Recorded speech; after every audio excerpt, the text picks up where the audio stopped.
देखो सबसे पहला जो अपना प्रोसेस आता है अपन पढ़ेंगे सम आयतनिक प्रोसेस। नाम से समझ में आ रहा है कि इसमें कांस्टेंट क्या रहने वाली चीज़ है, वॉल्यूम। इसमें वॉल्यूम बराबर अपने को रखना है कांस्टेंट। वॉल्यूम कांस्टेंट है, इसका मतलब पी और टी चेंज हो सकते हैं, है ना। इनकी वैल्यू जब अपन स्टेट फर्स्ट से स्टेट सेकंड में जाएंगे, जैसे स्टेट फर्स्ट से सेकंड में जाते हैं ना थर्मोडायनेमिक्स प्रोसेस से, तो फर्स्ट से जब सेकंड में जाएंगे तो इसका प्रेशर और टेम्परेचर हम चेंज करेंगे, लेकिन वॉल्यूम को कांस्टेंट रखेंगे। जब वॉल्यूम को कांस्टेंट रखेंगे तो डेल वी बराबर क्या हो जाएगा, 0।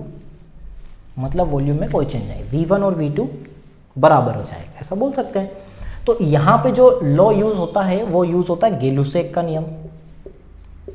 गेलुसेक ने बोला था कि वॉल्यूम कांस्टेंट करने पर P और T में क्या रिलेशन होता है, P समानुपाती होता है T, या फिर ऐसा बोल सकते हैं P/T बराबर हो जाएगा क्या, कांस्टेंट। मतलब वॉल्यूम क्या है यहाँ पे कांस्टेंट, V जब क्या हो जाए कांस्टेंट, ठीक है। ये अपना सम आयतनिक प्रोसेस में एक बेसिक सा फंडामेंटल है। फिर इसके अंदर अपने को ये फर्स्ट अपना हो गया। इसके अंदर अपने को 4 चीज़ें पढ़नी रहती है हमेशा किसी भी प्रोसेस में। सबसे पहले बेसिक, फिर उसका वर्क डन, और थर्ड नंबर पे उसके अंदर first law of thermodynamics apply करना है। लास्ट में अपने को इंडिकेटर ग्राफ पढ़ना है। तो यहाँ पे अपने बेसिक सा देख लिए कि ये होता है। फिर इसके अंदर अपन देखें वर्क डन क्या होता है, कार्य कितना होगा, इस निकाय में कार्य कितना निकलेगा। तो इसका कार्य निकलेगा, देखो डेल वी बराबर क्या है 0, और कार्य हमेशा निकलता है डिफरेंट वॉल्यूम पर, चेंज वॉल्यूम पर। तो वॉल्यूम तो क्या है कांस्टेंट है, तो W बराबर क्या हो जाएगा, P डेल V बराबर 0। मतलब मैं ऐसा बोल सकता हूँ कि सम आयतनिक प्रोसेस में वर्क डन कुछ होता ही नहीं है ना, वर्क डन निकलता ही नहीं, हमेशा क्या होगा 0, हमेशा 0 होगा। फिर इसके बाद अपने को अप्लाई करना है यहाँ पे फर्स्ट लॉ ऑफ थर्मोडायनेमिक्स। तो यहाँ पे फर्स्ट लॉ अगर अपन अप्लाई करें तो फर्स्ट लॉ क्या बोलता है, फर्स्ट लॉ है क्या, Q बराबर W प्लस डेल U, ये अपना फर्स्ट लॉ है। अब फर्स्ट लॉ के हिसाब से अगर इस पर अपन अप्लाई करें तो यहाँ पे W क्या हो चुका है 0, W बचा ही नहीं, मतलब इस प्रोसेस में तो वर्क डन निकलता ही नहीं है। तो यहाँ पे ये क्या मानेंगे अपन 0, तो Q बराबर क्या हो जाएगा डेल U। मतलब हम जो भी सिस्टम को हीट देंगे वो उसकी इंटरनल एनर्जी को इंक्रीज कर देगा, या तो उसको गर्म कर देगा, या उसका टेम्परेचर कम होगा तो वो हीट रिलीज कर देगा, क्योंकि ये तो टेम्परेचर पे डिपेंड करती है हमेशा। मतलब अगर अपन ऊष्मा देंगे तो इसका टेम्परेचर बढ़ेगा, इंटरनल एनर्जी बढ़ेगी। तो ये एक थ्योरेटिकल क्वेश्चन आ सकता है यहाँ पे। तो डेल यू बराबर क्या होता है, अपन ने पहले ही पढ़े NCV डेल टी, ये होता है डिफरेंट टेम्परेचर पर, इसका यूज कर सकते हो इसके बराबर रख के। यहाँ पे प्रेशर कांस्टेंट चेंज हो भी सकता है, कांस्टेंट नहीं है, चेंज हो सकता है, ये दोनों चेंज हो सकते हैं, V कांस्टेंट है। फिर लास्ट में इसका क्या आता है, इंडिकेटर ग्राफ, है ना, PV ग्राफ, इंडिकेटर ग्राफ था अपना। तो PV ग्राफ कैसे बनाएंगे इसका, PV ग्राफ बहुत इजी है, वॉल्यूम कांस्टेंट है तो तुम्हें याद होगा कि अपन ने वर्क डन में अपन ने बनाए थे V कांस्टेंट वाला ग्राफ। इधर अपन V लेंगे, इधर अपन P लेंगे। तो इसका अगर मैं ग्राफ बनाऊं तो V एक्सिस पे सीधी रेखा आएगी, है ना, सीधी रेखा आएगी। तो हर जब भी अपन इंडिकेटर ग्राफ पढ़ेंगे तो उसका ढाल स्लोप पढ़ना बहुत जरूरी है, क्योंकि क्वेश्चन में थ्योरेटिकल क्वेश्चन में या तो स्लोप आता है या ग्राफ देके वो इसका नाम पूछ लेता है। तो यहाँ पे एंगल V एक्सिस पे जो भी एंगल बनेगा उसको उसकी स्लोप बोलते हैं। तो यहाँ पे जो एंगल दिख रहा है वो कितना है 90 डिग्री, और एंगल हमेशा जो स्लोप का निकाला जाता है वो tan थीटा से निकाला जाता है। तो tan थीटा यहाँ पे कितना है, tan 90 है। तो ये इसको इस तरीके से दर्शाया जाता है dP/dV, है ना, y एक्सिस बटे tan थीटा बराबर क्या होता है, लंब बटे आधार, मतलब y बटे में x, तो dV/dx। y एक्सिस पे p है, x एक्सिस पे v है, तो बराबर मैं लिख सकता हूँ dP/dV। तो dP/dV tan थीटा कितना है 90, और tan 90 कितना होता है इनफाइनाइट, तो dP/dV।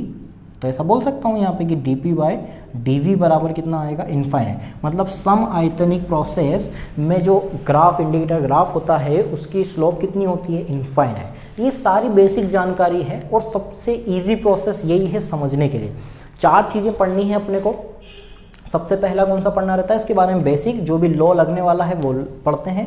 इसके अंदर कितना वर्क डन निकलता है, इसके अंदर first law of thermodynamics apply करने पर क्या बनता है, और PV ग्राफ की स्लोप क्या होती है, और इंडिकेटर ग्राफ बनता कैसे, ये 4 हो गया।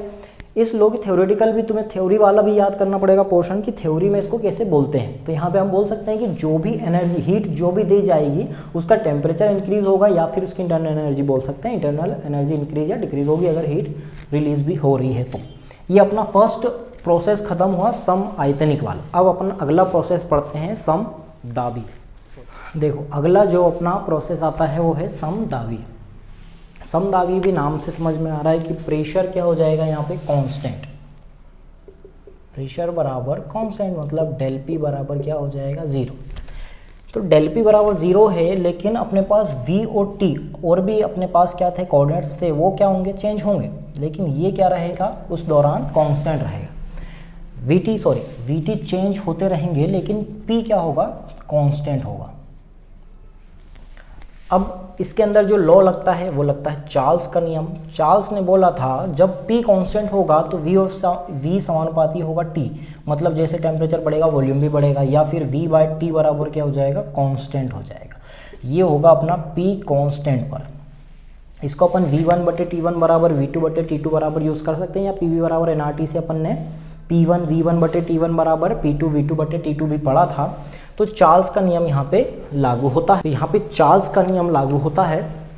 अब यहाँ पे क्या होता है कार्य निकालना रहता है अपने को, तो कार्य कितना हो जाएगा, देखो कार्य निकाला जाता है वॉल्यूम चेंज पर, और वॉल्यूम तो अपने पास क्या हो रहा है चेंज हो ही जा रहा है।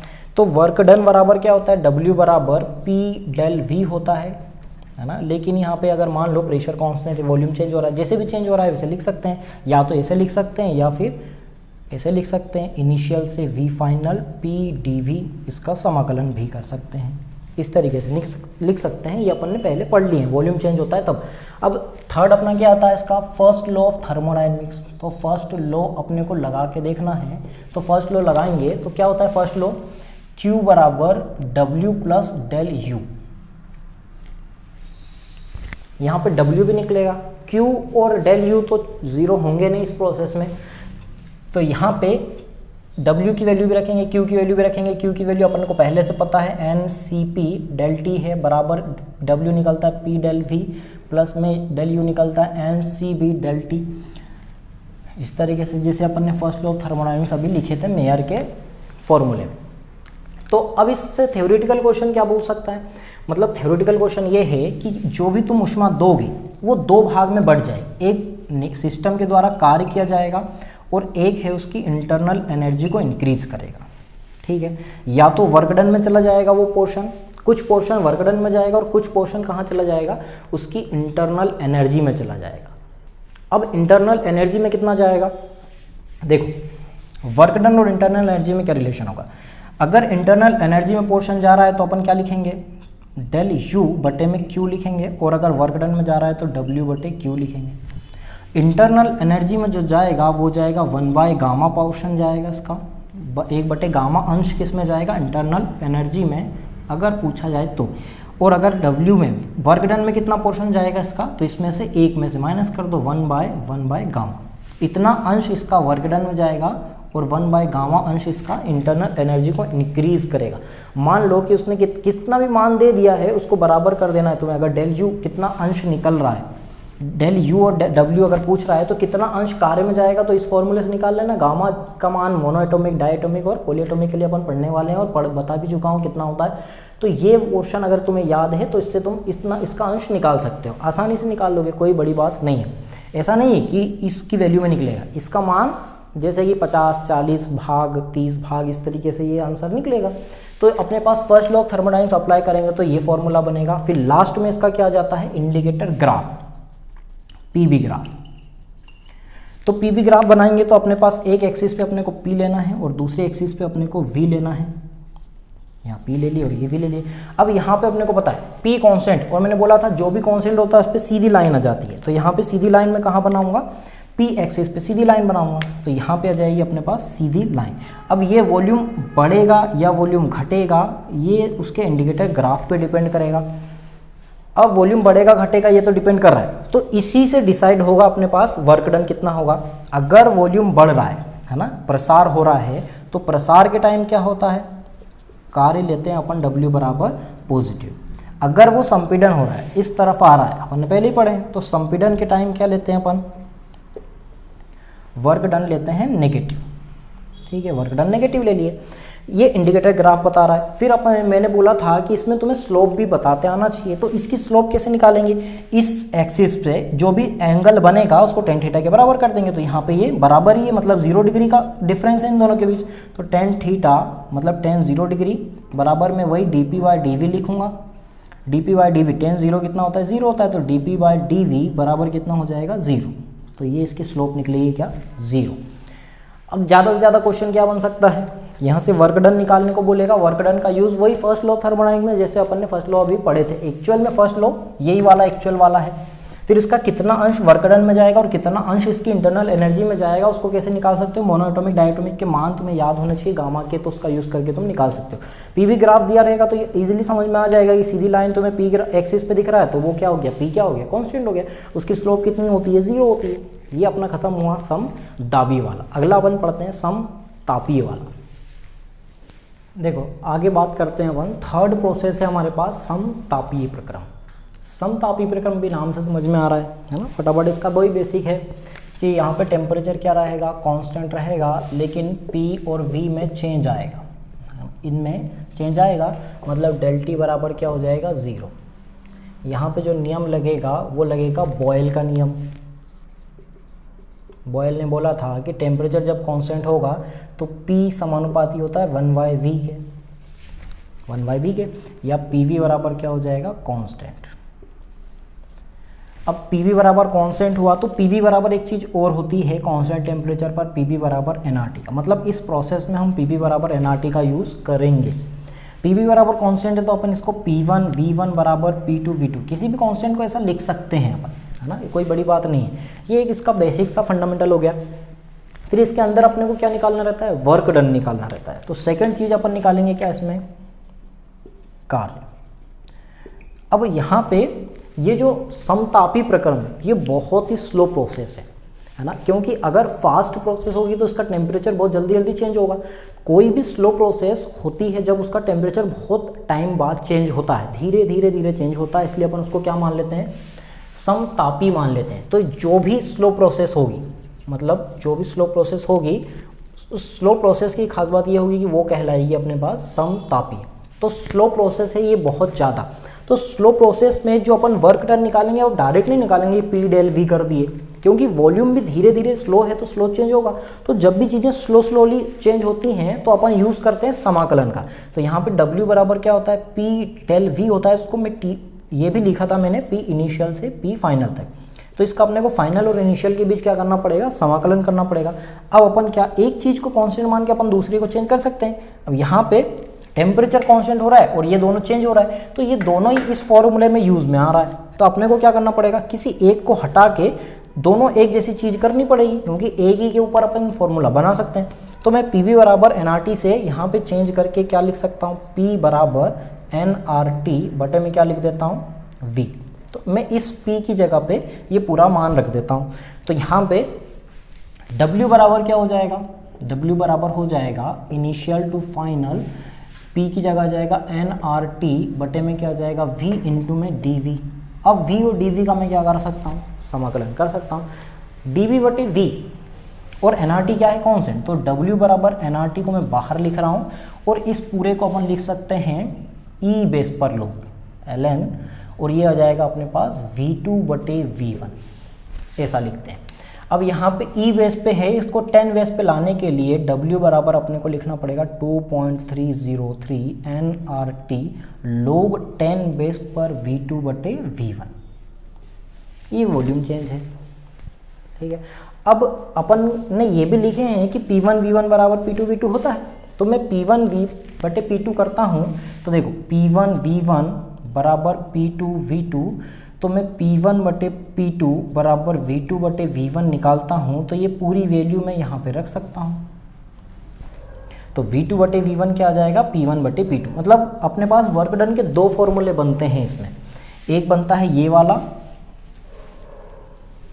और दूसरा बनेगा W बराबर 2.303 nRT log बेस पर P1 बटे P2। दो फॉर्मूले बनेंगे, मतलब तुम्हें दोनों सेम टाइम पे चेंज तो वो देगा नहीं। टेम्परेचर कांस्टेंट बोलेगा, समतापी आयतन बोल, समतापी प्रक्रम बोल के प्रेशर चेंजेस दे देगा, दो प्रेशर दे देगा, तो वर्क डन ऐसे निकालना है। जब बोलेगा वो समतापी है या समायतनिक है, समदाबी है, जो भी बोले उसके अंदर उसका वर्क डन क्या निकलता है वो तुम्हें पता होना चाहिए। और फर्स्ट लॉ ऑफ थर्मोडायनामिक्स और इंडिकेटर ग्राफ क्या होता है। यहाँ पे हमने इसका बेसिक पढ़े कि बेसिक में क्या है, ये बहुत स्लो प्रोसेस है, टेम्परेचर कांस्टेंट होता है तो पीवी में चेंज आता है, वॉयल का नियम लगता है, P समानुपाती 1/v होता है, तो ये सारी चीज़ें बनती है। अपन यहाँ पे PV बराबर कांस्टेंट, तो PV बराबर NRT भी लिख सकते हैं क्योंकि T यहाँ पे कांस्टेंट ही है, फिक्स है ना। डेल T होता तो चेंज मानते। फिर इसके बाद बात करते हैं अपन कार वर्क डन। वर्क डन अब यहाँ पे स्लो प्रोसेस है इसलिए अपन डेल V का यूज़ नहीं कर सकते क्योंकि ये स्लोली चेंज होता है इनिशियल से फाइनल तक।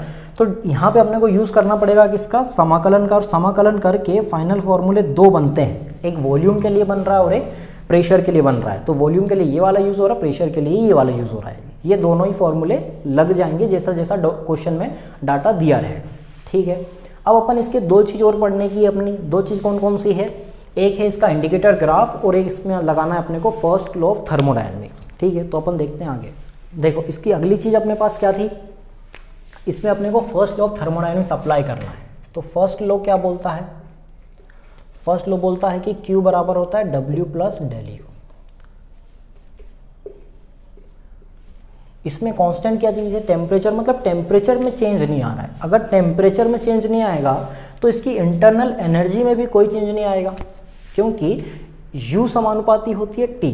U सिर्फ डिपेंड करती है किसके ऊपर, टेम्परेचर पर। अगर डेल T बराबर 0 है तो डेल U बराबर भी क्या होगा, 0 होगा, ठीक है, बराबर। अगर डेल T बराबर 0 हो गया तो यहाँ पे डेल U भी क्या होगा, 0 होगा। फिक्स टेम्परेचर के लिए फिक्स इंटरनल एनर्जी होती है, लेकिन टेम्परेचर चेंज होता है तो ही यहाँ पे डेल का मतलब चेंज होता है। तो ये जो फर्स्ट लॉ ऑफ थर्मोडायनेमिक्स था ये चेंज होके क्या बन जाएगा, Q बराबर W, ठीक है। अब इसको थ्योरेटिकल कैसे पढ़ोगे तुम, ऐसे बोलेंगे कि समतापी प्रक्रम में जो भी ऊष्मा तुम दोगे सिस्टम को वो उसके सिर्फ वर्क डन में यूज होगी, इंटरनल एनर्जी में उसका कोई सा भी पोर्शन जाएगा ही नहीं।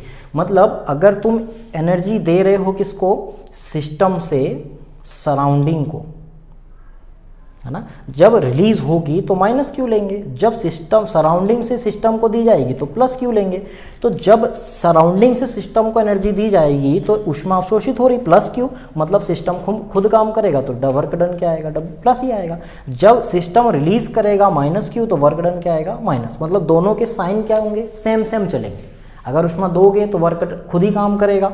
ये एक अच्छा इंडिकेटर, यहाँ पे एक प्रोसेस है इसके साइन को समझाने का कि अगर ऊष्मा दोगे तो सिस्टम खुद काम करेगा, अगर वो ऊष्मा रिलीज कर रहा है तो अपने को उसके ऊपर काम करना पड़ेगा, मतलब दोनों क्या आएंगे, माइनस आएंगे, ठीक है।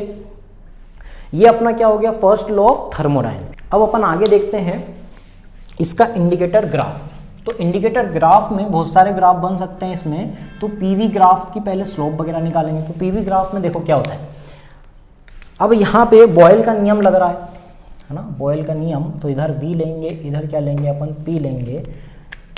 इसके बाद यहाँ पे लग रहा है अपने पास P समानुपाती 1/v है। तो इसका जो ग्राफ बनेगा वो कैसे बनेगा, इस तरीके से, है ना। इसको बोलते हैं अति परवलयाकार, आयताकार अति परवलयाकार, हाइपरबोला, ठीक है, आयताकार अति परवलयाकार। अब इसकी स्लोप निकाली जाती है। तो स्लोप निकालने के लिए अपन को यहाँ पे tan थीटा का यूज़ कर नहीं सकते हैं, यहाँ पे अपने को यूज़ करना पड़ेगा अवकलन का। तो PV बराबर क्या होता है, कांस्टेंट, इसका अलग अलग अवकलन करना पड़ेगा, मतलब dP VdP प्लस PdV बराबर 0। जब अवकलन करते हैं कांस्टेंट का 0, इसका इस तरीके से अवकलन होगा। फाइनल में लिख रहा हूँ dP/dV बराबर, ये दोनों इधर उधर रिलीज होके चेंज होके P/V बनेंगे, ठीक है, माइनस P/V। तो यहाँ पे समतापी प्रोसेस में इस ग्राफ की स्लोप हमेशा कितनी निकलती है, dP/dV बराबर माइनस P/V। ये कांस्टेंट है ना, माइनस P/V। अब इसी में और भी चीज़ें हो सकती हैं, अलग अलग ग्राफ बन सकते हैं। तो अलग अलग ग्राफ कैसे बन सकते हैं, यहाँ पे इसको बोलते हैं ओरिजिन। ओरिजिन से जितनी ज़्यादा इसकी दूरी होगी इस ग्राफ की, उसका टेम्परेचर उतना ही ज़्यादा होगा।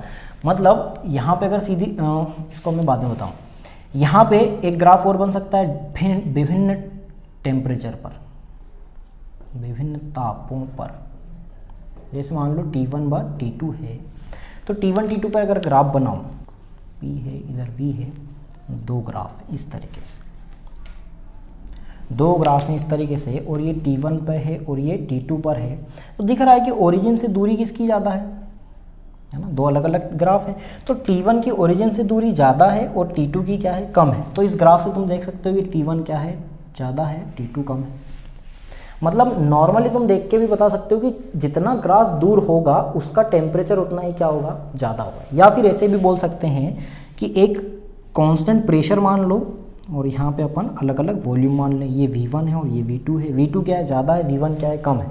और V समानुपाती क्या होता है, T होता है, ये अपन ने पहले ही पढ़े हैं समदाबी प्रोसेस में, तो इससे भी निकाल सकते हो। बाकी इससे ज़्यादा आसान है कि जितना ज़्यादा ओरिजिन से दूर होगा उतना ही ज़्यादा इसका टेम्परेचर होगा। फर्स्ट इंडिकेटर ग्राफ ये नॉर्मल सबसे कॉमन है, आयताकार अति परवलयाकार। इसकी स्लोप कितनी होती है, -P/V। ये विभिन्न ताप पर अलग बन सकता है। एक और ग्राफ बन सकता है इसके अंदर इस तरीके से, यहाँ V लेते हैं और यहाँ पे P लेते हैं, और ये इस तरीके ग्राफ स्लोप सीधी लाइन V और C समानुपाती हो जाए। ये इसके लिए ग्राफ बनता है जब P V इनवर्स बराबर कांस्टेंट हो, ये ग्राफ तब बनता है ना। इजी है, बहुत ज़्यादा टफ नहीं है। ये ग्राफ ज़्यादा पूछा नहीं गया, ये दोनों ग्राफ बहुत पूछे जाते हैं, अति परवलयाकार। ये कंपेयर करके पूछा जाता है, आगे अपन पढ़ने वाले हैं जो रुद्धोष्म प्रोसेस है ना, रुद्धोष्म प्रक्रम पढ़ने वाले हैं, उसके अंदर पूछा जाता है। तो ये अपना खत्म हुआ क्या, समतापी। समतापी के अंदर सबसे पहले अपन ने क्या, इसके अंदर वॉयल का नियम लगता है। वर्क डन कितना होता है इसका, 2.303 nRT log V2/V1, या फिर P1/P2 का भी यूज़ करते हैं। फर्स्ट लॉ ऑफ थर्मोडायनेमिक्स जब लगाएंगे तो ये यहाँ पे डेल यू क्या हो जाएगी, 0, क्योंकि यहाँ पे डेल टी क्या है, 0। मतलब टेम्परेचर में चेंज नहीं तो डेल यू में चेंज नहीं, तो Q बराबर W हो जाएगा। मतलब जो भी सिस्टम से हीट का लेना देना होगा वो सीधे वर्क डन से रिलेटेड होगा, बाकी इंटरनल एनर्जी से उसका कोई लेना देना नहीं। इंडिकेटर ग्राफ की बात करें तो आयताकार अति परवलयाकार इसका ग्राफ बनता है P समानुपाती 1/B से, और ये भी ग्राफ बन सकता है टेम्परेचर में डिफरेंस देखने के लिए। जब अपन इसके बारे में इसके क्वेश्चंस करेंगे, क्वेश्चन की एक वीडियो बनाऊंगा जिसमें अलग अलग टाइप के अपन क्वेश्चन भी करेंगे।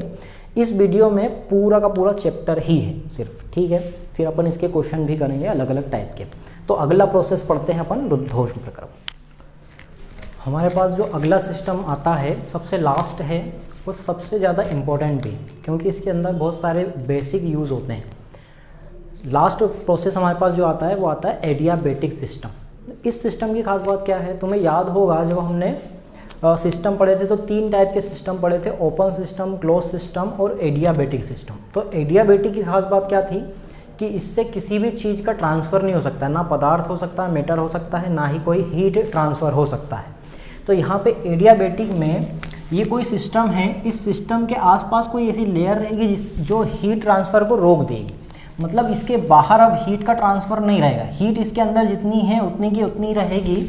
और हीट जब भी किसी सिस्टम में एंटर करती है तो या तो उसकी इंटरनल एनर्जी में स्टोर हो जाती है या वर्क डन करती है। तो अब जितनी हीट जा चुकी है उतनी जा चुकी है, लेकिन अब इसके अंदर जितनी भी हीट है वो क्या हो चुकी है, स्टोर हो चुकी है इंटरनल एनर्जी के फॉर्म में। अब यहाँ से बाहर की तरफ हीट का ट्रांसफ़र नहीं होगा। मतलब हीट ट्रांसफ़र अगर 0 हो जाए तो बाकी की 2 ही क्वांटिटी बचेगी इस सिस्टम के पास, वो होगी इंटरनल एनर्जी और वर्क डन। अगर Q 0 हो गया तो बाकी की जो अपने पास कंपोनेंट थे किसी भी सिस्टम को बताने के लिए जो भी होते हैं अपने पास कोऑर्डिनेट्स, वो थे P, V और T, ये तो रहेंगे किसी भी सिस्टम के पास। Q 0 हो चुका है तो ये इस कंडीशन में हो सकता है जब ये प्रोसेस क्या हो, बहुत ज़्यादा फास्ट हो, क्योंकि फास्ट प्रोसेस अगर होगी तो उसके पास टाइम ही नहीं मिलेगा हीट ट्रांसफ़र का। तो जितनी भी फास्ट प्रोसेस होती है वो एडियाबेटिक के अंदर आती है, और अपने स्लो प्रोसेस पढ़े थे वो आती है समतापी के अंदर। तो अब इस सिस्टम के कुछ कोऑर्डिनेट्स तो होंगे। तो अगर मान लो ये सिस्टम फर्स्ट है जिसके कोऑर्डिनेट्स कितने हैं, P1, V1, T1, फिर अगर ये चेंज होकर सिस्टम सेकेंड बनाता है, ये मान लो स्टेट फर्स्ट को बता रहा है और स्टेट सेकेंड में अगर जाता है तो इसके कोऑर्डिनेट्स ये वाले तो चेंज होंगे, लेकिन हीट के कुछ भी ट्रांसफ़र नहीं होगा। तो ये चेंज होके बना लेगा स्टेट सेकेंड। अब अपन ने इनके बाकी के जो 3 सिस्टम थे उनके अंदर कुछ नियम भी देखे थे, बॉल्स का नियम, चार्ल्स का नियम और गैलुसेक का नियम, लेकिन यहाँ पे वो नियम थोड़े से चेंज हो जाते हैं। यहाँ पे हमें यूज़ करना पड़ता है गामा का। गामा एक स्पेशल हीट कांस्टेंट है, स्पेशल हीट कांस्टेंट है गामा बराबर होता है Cp/Cv। इसके बारे में अभी देखते हैं अपन। इसकी वैल्यू अलग अलग गैस के लिए अलग अलग होती है। जैसे 3 टाइप में डिवाइड कर दिया गया है गैसों को, मोनो एटॉमिक, डाई एटॉमिक और पॉली एटॉमिक। तो गामा की वैल्यू सभी के लिए अलग अलग होती है। तो 3 टाइप में डिवाइड किया गया है, मोनो एटॉमिक, डाई एटॉमिक और पॉली एटॉमिक। पॉली एटॉमिक में भी 2 टाइप की गैसों को डिवाइड किया गया है, एक लीनियर वाली और एक नॉन लीनियर। तो पॉली एटॉमिक में जो लीनियर होती है वो तो इसी के साथ आ जाती है, और नॉन लीनियर को अपन अलग रखते हैं। मतलब पॉली एटॉमिक लीनियर यहाँ भी आ जाएगी और पॉली एटॉमिक लीनियर यहाँ पे अलग आएगी। अब गामा की वैल्यू इन तीनों के लिए अलग अलग होती है, ये डिपेंड करती है Cp/Cv पर। इसके बारे में अभी आगे अपन देखेंगे। यहाँ पे सिर्फ वैल्यू बता रहा हूँ। मोनो एटॉमिक के लिए गामा की वैल्यू होती है 5/3, इसको अपन लिख सकते हैं 1.67। डाई एटॉमिक के लिए होती है 7/5, इसको अपन लिख सकते हैं 1.4। और पॉली एटॉमिक नॉन लीनियर के लिए होती है 4/3, इसको अपन लिख सकते हैं 1.34। तो दिख रहा होगा कि जैसे जैसे गेम की एटोमिसिटी बढ़ेगी, मोनोएटॉमिक, डाईएटॉमिक, पॉलीएटॉमिक, जैसे जैसे आगे बढ़ते जाएगी, इसके अंदर एटम जुड़ते जाएंगे, वैसे वैसे गामा की वैल्यू क्या होती जाएगी, डिक्रीज होती जाएगी। मतलब मोनोएटॉमिक की गामा की वैल्यू सबसे ज़्यादा होगी, और गामा की वैल्यू हमेशा 1 से क्या होगी, ज़्यादा होगी हमेशा। ये भी इंपॉर्टेंट पॉइंट है जो कि आगे और यूज़ होगा। एक फास्ट प्रोसेस है, स्टेट फर्स्ट से स्टेट सेकंड में तो चेंज होगा, लेकिन यहाँ पे अपने को गामा का यूज़ करना पड़ेगा। इसमें Cp और Cv दोनों का यूज़ हो जाता है, स्पेसिफिक हीट कंडक्शन। यहाँ पे गामा का यूज़ होगा जिसकी वैल्यू अलग अलग है। अब यहाँ पे बॉयल का नियम, चार्ल्स का नियम, गिल्सक का नियम नहीं लग रहा है, तो कुछ अलग टाइप के नियम लगेंगे। उनकी वैल्यू देखो कैसे निकालते हैं। तो यहाँ पे 3 टाइप के वापस से लगेंगे। देखो सबसे पहले होता है PV की पावर गामा बराबर कॉन्स्टेंट। सेकेंड आता है TV की पावर गामा -1 बराबर कांस्टेंट। थर्ड आता है अपने पास T की पावर गामा P की पावर 1 माइनस गामा बराबर कांस्टेंट। अब ये कांस्टेंट का यूज होगा, जैसे अपन ने वहां पे PV बराबर कांस्टेंट का यूज करे थे, तो अपन उसको लिख सकते थे P1 V1 बराबर P2 V2।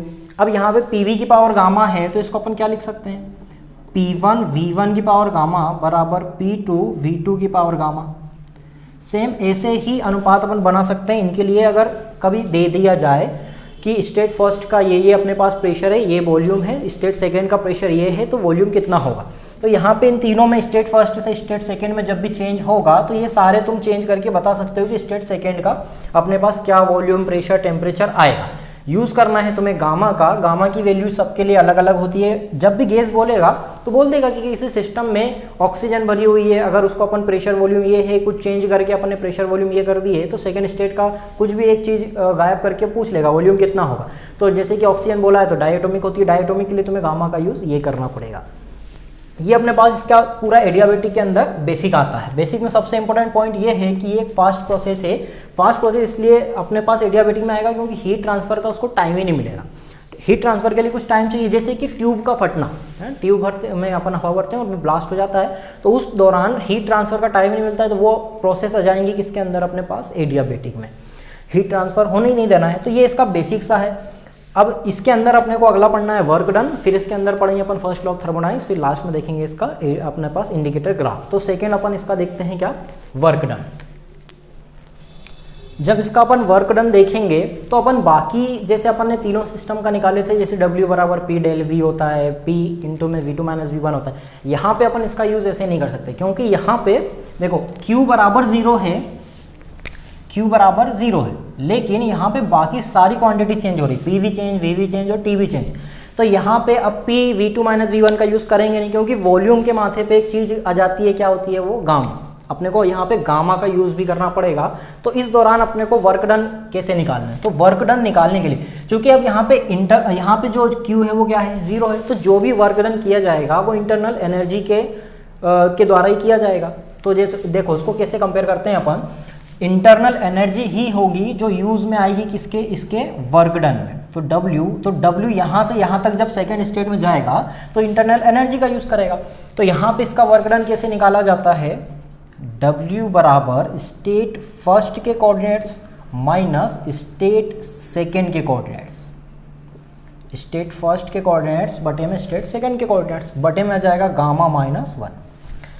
अब स्टेट फर्स्ट के कोऑर्डिनेट्स एक बार में सारे कोऑर्डिनेट्स तो यूज़ नहीं करेंगे अपन, तो अपन फर्स्ट वाले कोऑर्डिनेट्स में यूज़ कर सकते हैं। जैसे कि पी वी का यूज़ करे थे तो पी स्टेट फर्स्ट के कोऑर्डिनेट्स क्या हैं अपने पास, P1 V1 जो कि ये हैं। सेकेंड स्टेट के कोऑर्डिनेट्स क्या हैं अपने पास, P2 V2, और यहाँ पे यूज़ करना पड़ेगा अपने को गामा का, तो गामा -1 ऐसे याद करना है। सेकेंड फर्स्ट के कोऑर्डिनेट्स माइनस सेकेंड के कोऑर्डिनेट्स, ये आ जाएगा अपने पास W।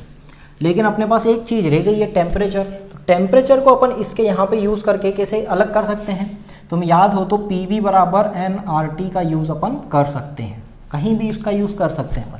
PV बराबर nRT जब अपन चेंज करेंगे तो यहाँ पे वॉल्यूम और प्रेशर है, इसकी जगह पे क्या जाएगा टेम्परेचर। nR क्या रहता है कांस्टेंट, तो W बराबर nR, स्टेट फर्स्ट के कोऑर्डिनेट्स क्या है T1, स्टेट सेकेंड के कोऑर्डिनेट्स क्या है T2, बटे में क्या जाएगा गामा -1। ये अपने पास दो वर्क डन के फॉर्मूले बने। अब इसको अपने को देखना कैसे, हमेशा याद रखना कि एडियाबेटिक में state first minus state second ही करते हैं, बटे में क्या गामा -1। और भी फॉर्मूले हैं इसके, लेकिन ये ज़्यादा यूजेबल है क्योंकि अपने को पता रहता है कि स्टेट फर्स्ट से स्टेट सेकंड में जब जा रहे हैं तो वॉल्यूम बढ़ रहा है या घट रहा है, टेम्परेचर बढ़ रहा है या घट रहा है। टेम्परेचर अगर घटता बढ़ता है तो इसकी इंटरनल एनर्जी थोड़ी सी अंतर आ जाएगा, ये अपन आगे देखेंगे। तो अपन ऐसा बोल सकते हैं कि यहाँ पे W किसके समानुपाती है, तापमान में कमी के, T1 माइनस T2, मतलब T2 का तापमान कम हो रहा है ज़्यादा हो रहा है, स्टेट फर्स्ट से स्टेट सेकंड में चेंज आ रहा है तो क्या हो रहा है, अंतर तापमान में आ रहा है या वॉल्यूम में आ रहा है। तो अपन बोल सकते हैं कि W समानुपाती तापमान में कमी, या फिर W समानुपाती T1 माइनस T2, है ना। T1 से T2 में कितनी कमी आई उसके समानुपाती है। अगर तापमान में कमी, मतलब अगर कार्य सिस्टम खुद काम करेगा, तो अगर खुद सिस्टम काम करता है तो पॉजिटिव लेते हैं, तो अगर ये पॉजिटिव आता है तो तापमान में कमी क्या होगी, ज़्यादा होगी। अगर खुद काम नहीं करता है, सिस्टम खुद काम नहीं करता है, बाहर से काम किया जा रहा है, अगर ये नेगेटिव आया तो यहाँ पे ये पूरा का पूरा नेगेटिव होगा, मतलब T2 आगे स्टैंड करेगा और T2 पीछे स्टैंड करेगा। ये चिन्ह इधर जाके इसको क्या करेगा, चेंज कर देगा। इसको अपन आगे अभी देखते हैं फर्स्ट लॉ ऑफ थर्मोडायनेमिक्स में। तो वर्क डन इसका निकालते टाइम तुम्हें फॉर्मूले का यूज़ कैसे करना है, state first minus state second, important formula है ये, डायरेक्ट थ्योरेटिकल क्वेश्चन भी आते हैं कि तापमान में कमी के समानुपाती है तो इंटरनल एनर्जी बढ़ेगी या घटेगी, अपन आगे अभी देखते हैं फर्स्ट लॉ ऑफ थर्मोडायनेमिक्स में। अब इस पे अपन अप्लाई करते हैं फर्स्ट लॉ ऑफ थर्मोडायनेमिक्स। देखो इसमें क्या होगा, फर्स्ट लॉ ऑफ थर्मोडायनेमिक्स क्या बोलता है, Q बराबर W प्लस डेल U होता है। क्योंकि अब एडियाबेटिक है तो हीट ट्रांसफर क्या है 0, तो यहाँ पे बाकी की क्वांटिटी क्या रहेंगी W plus del U। Del U इधर आ जाएगा या W को इधर लाओगे तो क्या बनेगा रिलेशन, यहाँ पे W बराबर होता है माइनस डेल U बनेगा। या फिर अपने पास एक और क्या बन सकता है, या बोल सकते हैं अपन डेल U बराबर माइनस W, दोनों ही सही है यहाँ पे। अब अपन ने पहले ही पढ़े हैं कि एडियाबेटिक में वर्क डन क्या होता है, W समानुपाती होता है T1 माइनस T2, तापमान में कमी, ये होता है। अब ये इसके अंदर थ्योरेटिकल क्वेश्चन क्या बनता है, देखो अगर सिस्टम खुद काम करेगा, ये अपन ने पहले ही पढ़ चुके हैं कि सिस्टम अगर खुद काम करता है तो W क्या आता है पॉजिटिव, जब स्वयं काम करता है। लेकिन जब अपन को बाहर से काम करना पड़ता है इसके ऊपर तो W क्या आता है, नेगेटिव आता है जब अपन बाहर से काम करते हैं। तो अगर W पॉजिटिव है तो तापमान में कमी क्या होगी, ज़्यादा होगी। अगर W नेगेटिव है तो तापमान में कमी क्या होगी, कम होगी। मतलब ऐसा बोल सकते हैं तापमान में बढ़ोतरी होगी। मतलब यहाँ से दो रिलेशन बन सकते हैं, जब W पॉजिटिव हो तो तापमान में कमी क्या होगी, ज़्यादा, मतलब T1 क्या आएगा, ज़्यादा आएगा T2 से। जब W क्या हो नेगेटिव, तो इस कंडीशन में अगर नेगेटिव रखूंगा तो ये इधर जाके साइन इसको चेंज कर देगा, मतलब T2 क्या आएगा, ज़्यादा। मतलब जब स्वयं काम करेगा तो तापमान में क्या होगी, ताप में कमी। अगर बाहर से काम किया जा रहा है, नेगेटिव आ रहा है, तो ताप में क्या होगी, बढ़ोतरी। ठीक है, इसको अपन कैसे देखेंगे, देखो हमने प्रसार पढ़े थे और संपीड़न भी पढ़े थे। तो देखो जब प्रसार होगा, इसके आगे रुद्धोष्म भी लिख देते हैं, जब रुद्धोष्म प्रसार होगा तो प्रसार में हमेशा वर्क डन क्या आता है, पॉजिटिव। मतलब रुद्धोष्म प्रसार में किया गया कार्य धनात्मक है, तो अगर धनात्मक है तो तापमान में क्या आएगी, कमी, ताप में कमी। ताप में कमी मतलब T1 क्या आएगा, ज़्यादा आएगा T2 से, स्टेट फर्स्ट का ज़्यादा ही तो आएगा, कमी हमेशा मतलब फर्स्ट का ज़्यादा सेकंड का कम, तापमान में कमी होगी, तो तापमान में अगर कमी हुई तो सिस्टम की इंटरनल एनर्जी डेल यू क्या आएगी, वो नेगेटिव, मतलब कम होगी तो क्या आएगी, वो नेगेटिव। टेम्परेचर घटा मतलब इंटरनल एनर्जी घटी, क्योंकि इंटरनल एनर्जी डायरेक्ट कनेक्शन रखती है किससे, तापमान से। ये हो गया अपने पास प्रसार की बात। अगर मैं संपीड़न की बात करूं तो रुद्धोष्म संपीड़न, संपीड़न में हमेशा वर्क डन क्या निकलता है, नेगेटिव। अगर वर्क डन नेगेटिव है तो तापमान में क्या होगी, अब बढ़ोतरी, कमी नहीं होगी, उसका अपोजिट हो जाएगा, बढ़ोतरी होगी, मतलब T2 क्या आएगा, ज़्यादा आएगा T1 से। तो T2 अगर ज़्यादा है T1 से मतलब सेकेंड स्टेट का टेम्परेचर बढ़ रहा है, मतलब इसकी इंटरनल एनर्जी सिस्टम की क्या होगी, बढ़ेगी। सिस्टम की डेल यू बराबर क्या आएगा, पॉजिटिव, मतलब क्या होगी, पॉजिटिव, इंक्रीज होगी, है ना, बढ़ेगी। सही है। इस तरीके से थ्योरेटिकल क्वेश्चन आ सकता है। तो जब भी प्रसार बोले इंटरनल एनर्जी घटेगी, जब भी संपीड़न बोले इंटरनल एनर्जी बढ़ेगी, वर्क डन बाहर से करना पड़ता है संपीड़न में, प्रसार में वर्क डन खुद सिस्टम करता है। ऐसे थ्योरेटिकल क्वेश्चन आ सकते हैं। ये इसका फर्स्ट लॉ ऑफ थर्मोडायनामिक्स जब अपन अप्लाई करते हैं, क्वेश्चन यही दे सकता है ज़्यादा से ज़्यादा कि वर्क डन इतना प्रसार में किया जा रहा है तो सिस्टम की इंटरनल एनर्जी फर्स्ट वाली ये है तो सेकंड वाली क्या होगी, सिस्टम के ऊपर ही क्वेश्चन आएगा, या फिर सिस्टम के टेम्परेचर का पूछ सकता है, फर्स्ट टेम्परेचर ये था तो सेकंड टेम्परेचर क्या हो जाएगा अगर इतना काम किया जाता है। हमेशा वर्क का जो यूनिट यूज़ करना है वो अपने को यूज़ क्या करना है, जूल में यूज़ करना है। ये मैं सारी बातें पहले बता चुका हूँ। तो ऐसे वर्क डन इसका थोड़ा सा अपने पास फर्स्ट लो जब अपन अप्लाई करते हैं तो ये सारे थ्योरेटिकल पॉइंट बनते हैं कि जो कि पहले वाले सिस्टम से क्या है, ज़्यादा डिफरेंट है। अब अगर इसके आगे अपन बात करते हैं इंडिकेटर ग्राफ की, तो उसमें बहुत सारे वेरिएशन निकल के आते हैं। तो देखते हैं आगे अपन इंडिकेटर ग्राफ। जब भी हम इंडिकेटर ग्राफ बनाते हैं तो वो हमेशा कौन सा ग्राफ बनाते हैं, पीवी ग्राफ, ठीक है। तो हमने सभी के ग्राफ बना के देखे थे। सम आयतनिक में क्या थी, स्लोप 90 डिग्री थी, समदाबी में क्या थी, 0 डिग्री थी, है ना। फिर अपने पास समतापी जब अपन ने पढ़े थे तो उसकी स्लोप क्या निकल के आई थी, -py/v।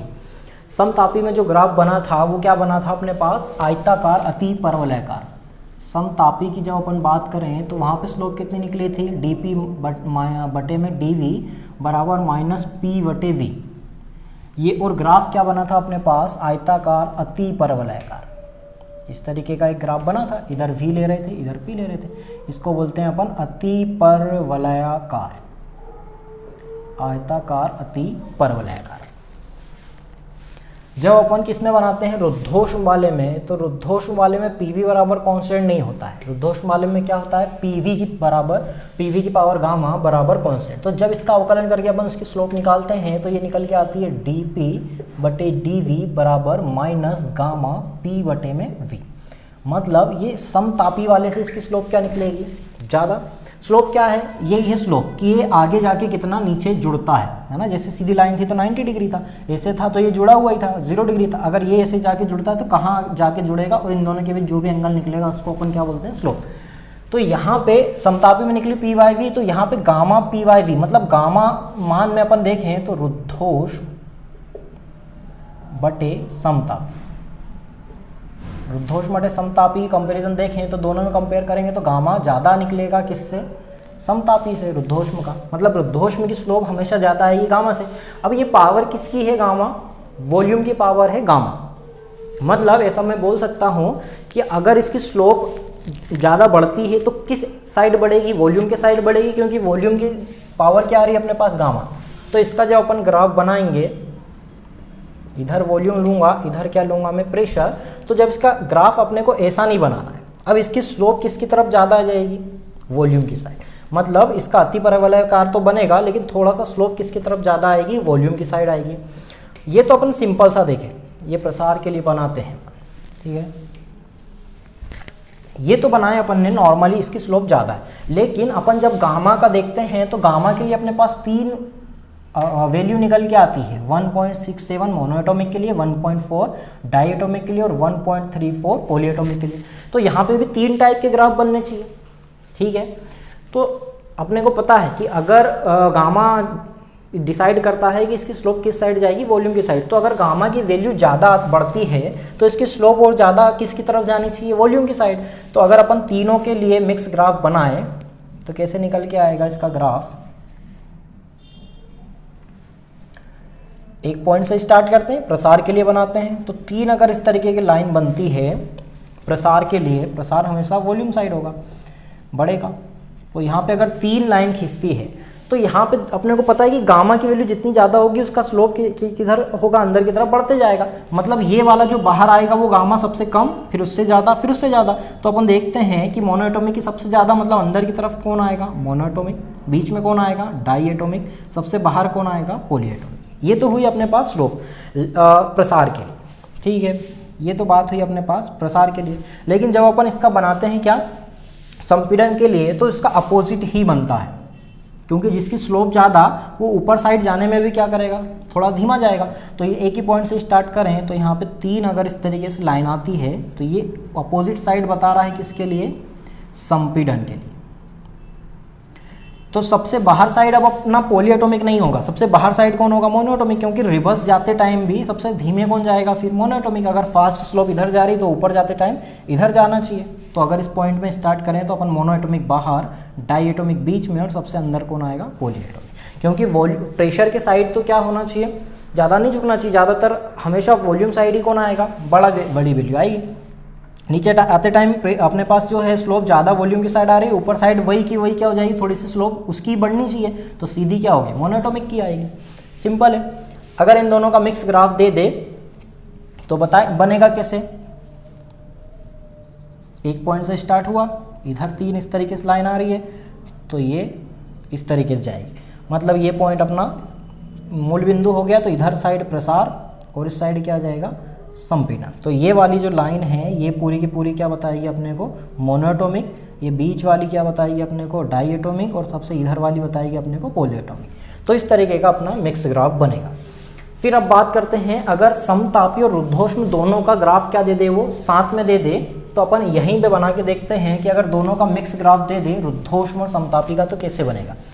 तो अगर प्रसार वाला देता है तो अभी अपन ने पढ़ चुके हैं कि यहाँ पे पीवी की पावर गामा है और यहाँ पे पीवी की पावर कुछ भी नहीं थी। यहाँ पे क्या था, पीवी बराबर क्या था, कांस्टेंट था। तो जिसकी पावर ज़्यादा उसका स्लोप कहाँ आएगी, ज़्यादा। तो अंदर साइड क्या बताएगा यहाँ पे, रुद्धोष्म वाला, और बाहर की साइड कौन आ जाएगा, समतापी। ऐसा ही अपन बनाए किसके लिए, संपीड़न के लिए। ये किसके लिए था, प्रसार के लिए।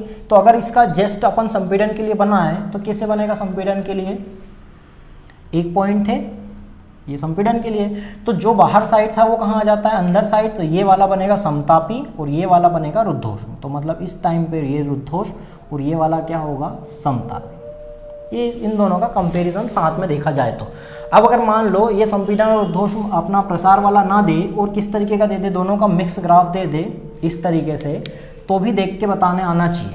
तो जिसकी स्लोप ज़्यादा, इसकी स्लोप ज़्यादा दिख रही है, तो ये वाला कौन सा हो जाएगा, रुद्धोष्म, और ये वाले की स्लोप क्या है, दूर तक जा रही है, मतलब ये क्या हो जाएगा, समतापी। ऐसे बहुत सारे वेरिएशन बन सकते हैं किसके अंदर, समतापी और रुद्धोष्म दोनों का मिक्स करके देगा।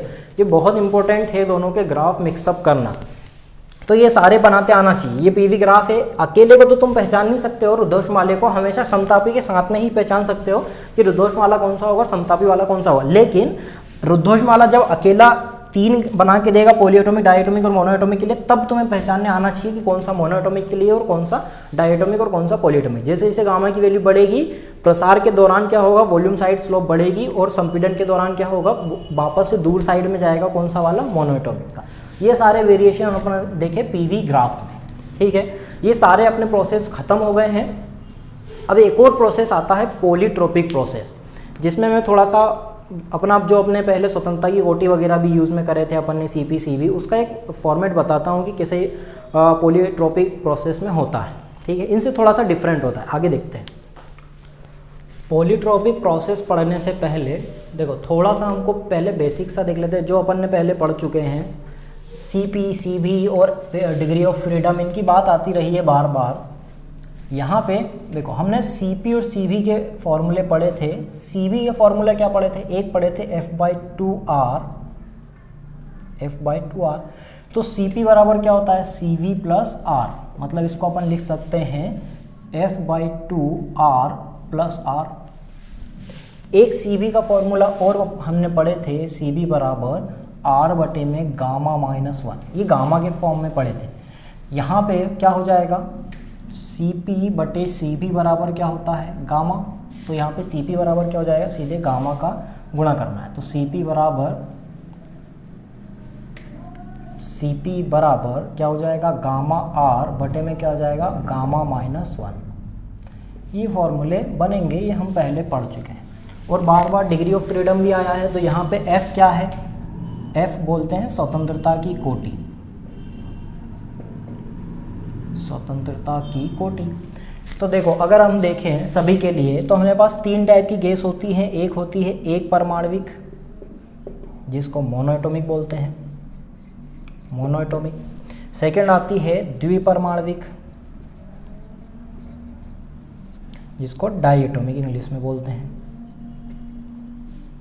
डाईएटॉमिक। थर्ड अपने पास आती है बहुपरमाणविक, पॉलीएटॉमिक। अब बहुपरमाणविक में भी 2 आती है। एक आती है अपने पास रेखीय, बहुपरमाणवी रेखीय, और दूसरी होती है अरेखीय, नॉन लीनियर, और एक होती है लीनियर। इनके लिए अब वैल्यू क्या क्या होती है, तो जब हम सबसे पहले बात करेंगे F डिग्री ऑफ फ्रीडम की, सेकेंड नंबर पे CV, फिर CP, और लास्ट में गामा बराबर CP/CV। तो इसके लिए क्या क्या वैल्यू हो जाएगी, देखो मोनोएटॉमिक के लिए होती है ये 3, डाईएटॉमिक और पॉलीएटॉमिक रेखीय के लिए कितनी होती है 5, बहुपरमाणविक पॉलीएटॉमिक के लिए कितनी होती है 6। 3, 5 और 6 इजी है याद रखना। CB के लिए फॉर्मूला क्या था, F/2R, मतलब मैं इसको लिख सकता हूँ 3/2R। इसको क्या लिख सकता हूँ 5/2R। इसको लिख सकते हैं 6R/2, मतलब 3R। अब क्या करना है, CP में तो सिर्फ एक R जोड़ना है, तो 3/2 R, मतलब इसका लघुत्तम वगैरह लेके ये कितना हो जाएगा 5/2R, ये हो जाएगा 7/2R, ये हो जाएगा 3 और 1 4, 4R। गामा बराबर क्या होता है CP/CV। तो इन दोनों को क्या करना है, नॉर्मल डिवाइड करना है, तो ऊपर ऊपर वाला सेम, नीचे नीचे वाला तो क्या कट जाएगा। तो ये कितना हो जाएगा 5/3, तो यहाँ पे आएगा 5/3, मतलब 1.67। ये कितना हो जाएगा 7/5, मतलब 1.4। ये कितना हो जाएगा 4/3, मतलब 1.34। ये हम बार बार देखते आए हैं, तो इसका यूज़ ऐसे करते हैं। यहाँ पे CV वगैरह जब भी आएगा तो इसका ये फॉर्मूले भी यूज़ होंगे गामा के रूप में। अगर गामा मोनोएटॉमिक डाईएटॉमिक देता है तो इससे तुम निकाल सकते हो CV की वैल्यू। अगर डिग्री ऑफ फ्रीडम याद हो तो इससे भी निकाल सकते हो। दोनों से आंसर क्या आना है, सेम ही आना है, क्योंकि यहाँ पे गामा भी इसी से बना है, CV CP भी इसी से बने हैं। मतलब मैं ज़्यादा सजेस्ट करूँगा कि F/2R यूज़ करना है, क्योंकि ईजी है याद रखना भी। गामा वाला यूज़ करोगे तो यहाँ से माइनस माइनस करके सॉल्व करना पड़ेगा, इसलिए ज़्यादातर यही याद रखना। कभी कभी क्वेश्चन ऐसे भी देता है कि R बटे में गामा -1 बराबर मान लो 0.34 है, या कुछ भी वैल्यू देता है, तो तुमसे गामा पूछ लेता है कि मोनोएटॉमिक है डाईएटॉमिक है, तो यहाँ से तुम CV की वैल्यू डायरेक्ट इससे कंपेयर करके निकाल सकते हो। क्वेश्चन जब करोगे तो तुम्हें इस टाइप के क्वेश्चन मिलेंगे। ये हमारा पास ये बार बार आता रहा है। अब अपन बात करते हैं पॉलीएटॉमिक प्रोसेस की। तो पॉलीएटॉमिक प्रोसेस में ये सारी चीज़ें यूज़ तो होती हैं, लेकिन थोड़ा सा अलग बनता है इसका, क्योंकि यहाँ पे CB किसके लिए यूज़ होती है, समतापी प्रोसेस के लिए। CP का यूज़ किसके लिए करते हैं अपन, समदाबी प्रोसेस के लिए। यहाँ पे हमने सम आयतनिक का कुछ, सम आयतनिक में यूज़ होता है, और ये समदाबी में। हमने समतापी का कुछ नहीं देखे, ना अपना रुद्धोष्म का कुछ भी नहीं देखे। तो पॉलीएटॉमिक प्रोसेस को हम ऐसे बोल सकते हैं कि 2 या 2 से अधिक प्रोसेस क्या हो जाएं, एक साथ वर्कआउट करें, तब जाके बनता है अपने पास पॉलीएटॉमिक प्रोसेस। उसमें ये सारी चीज़ें कैसे यूज़ होती हैं अपन आगे देखते हैं। पॉलीएटॉमिक प्रोसेस में देखो हमने पहले पढ़े थे कि PV बराबर कांस्टेंट है, कहीं पे PV की पावर गामा कांस्टेंट है, गामा बराबर कांस्टेंट है। तो यहाँ पे पॉलीएटॉमिक प्रोसेस में होता है PV की पावर n बराबर कांस्टेंट। n मान लो, x मान लो, कुछ भी मान लो अपने हिसाब से। तो यहाँ पे PV की पावर n बराबर कांस्टेंट है। यहाँ पे n को हम बोलते हैं पॉलीट्रोपिक कांस्टेंट, पॉलीट्रोपिक कांस्टेंट। इसकी वैल्यू अलग अलग होती है जिस टाइप की वो क्वेश्चन में देगा। जैसे कि इस टाइप के क्वेश्चन बनते हैं, PB की पावर 3 बराबर कांस्टेंट है, तो इसकी स्पेसिफिक हीट कंडक्शन क्या होगा, विशिष्ट ऊष्मा चालकता क्या होगी, या फिर विशिष्ट ऊष्मा क्या होगी, या फिर ऐसे दे देता है PV की पावर 3/2 या PV की पावर 1.4 इस तरीके से क्वेश्चन मिलेंगे तुमको कि इसके बराबर में क्या दे रहा है, वो कांस्टेंट दे रहा है, तो यहाँ पे इसकी विशिष्ट ऊष्मा क्या होगी। अपन ने नियत आयतन पर विशिष्ट ऊष्मा देखे, नियत दाब पर भी विशिष्ट ऊष्मा देखे, लेकिन पॉलीट्रोपिक प्रोसेस की विशिष्ट ऊष्मा क्या होती है, ये थोड़ा सा अलग पोर्शन बनता है।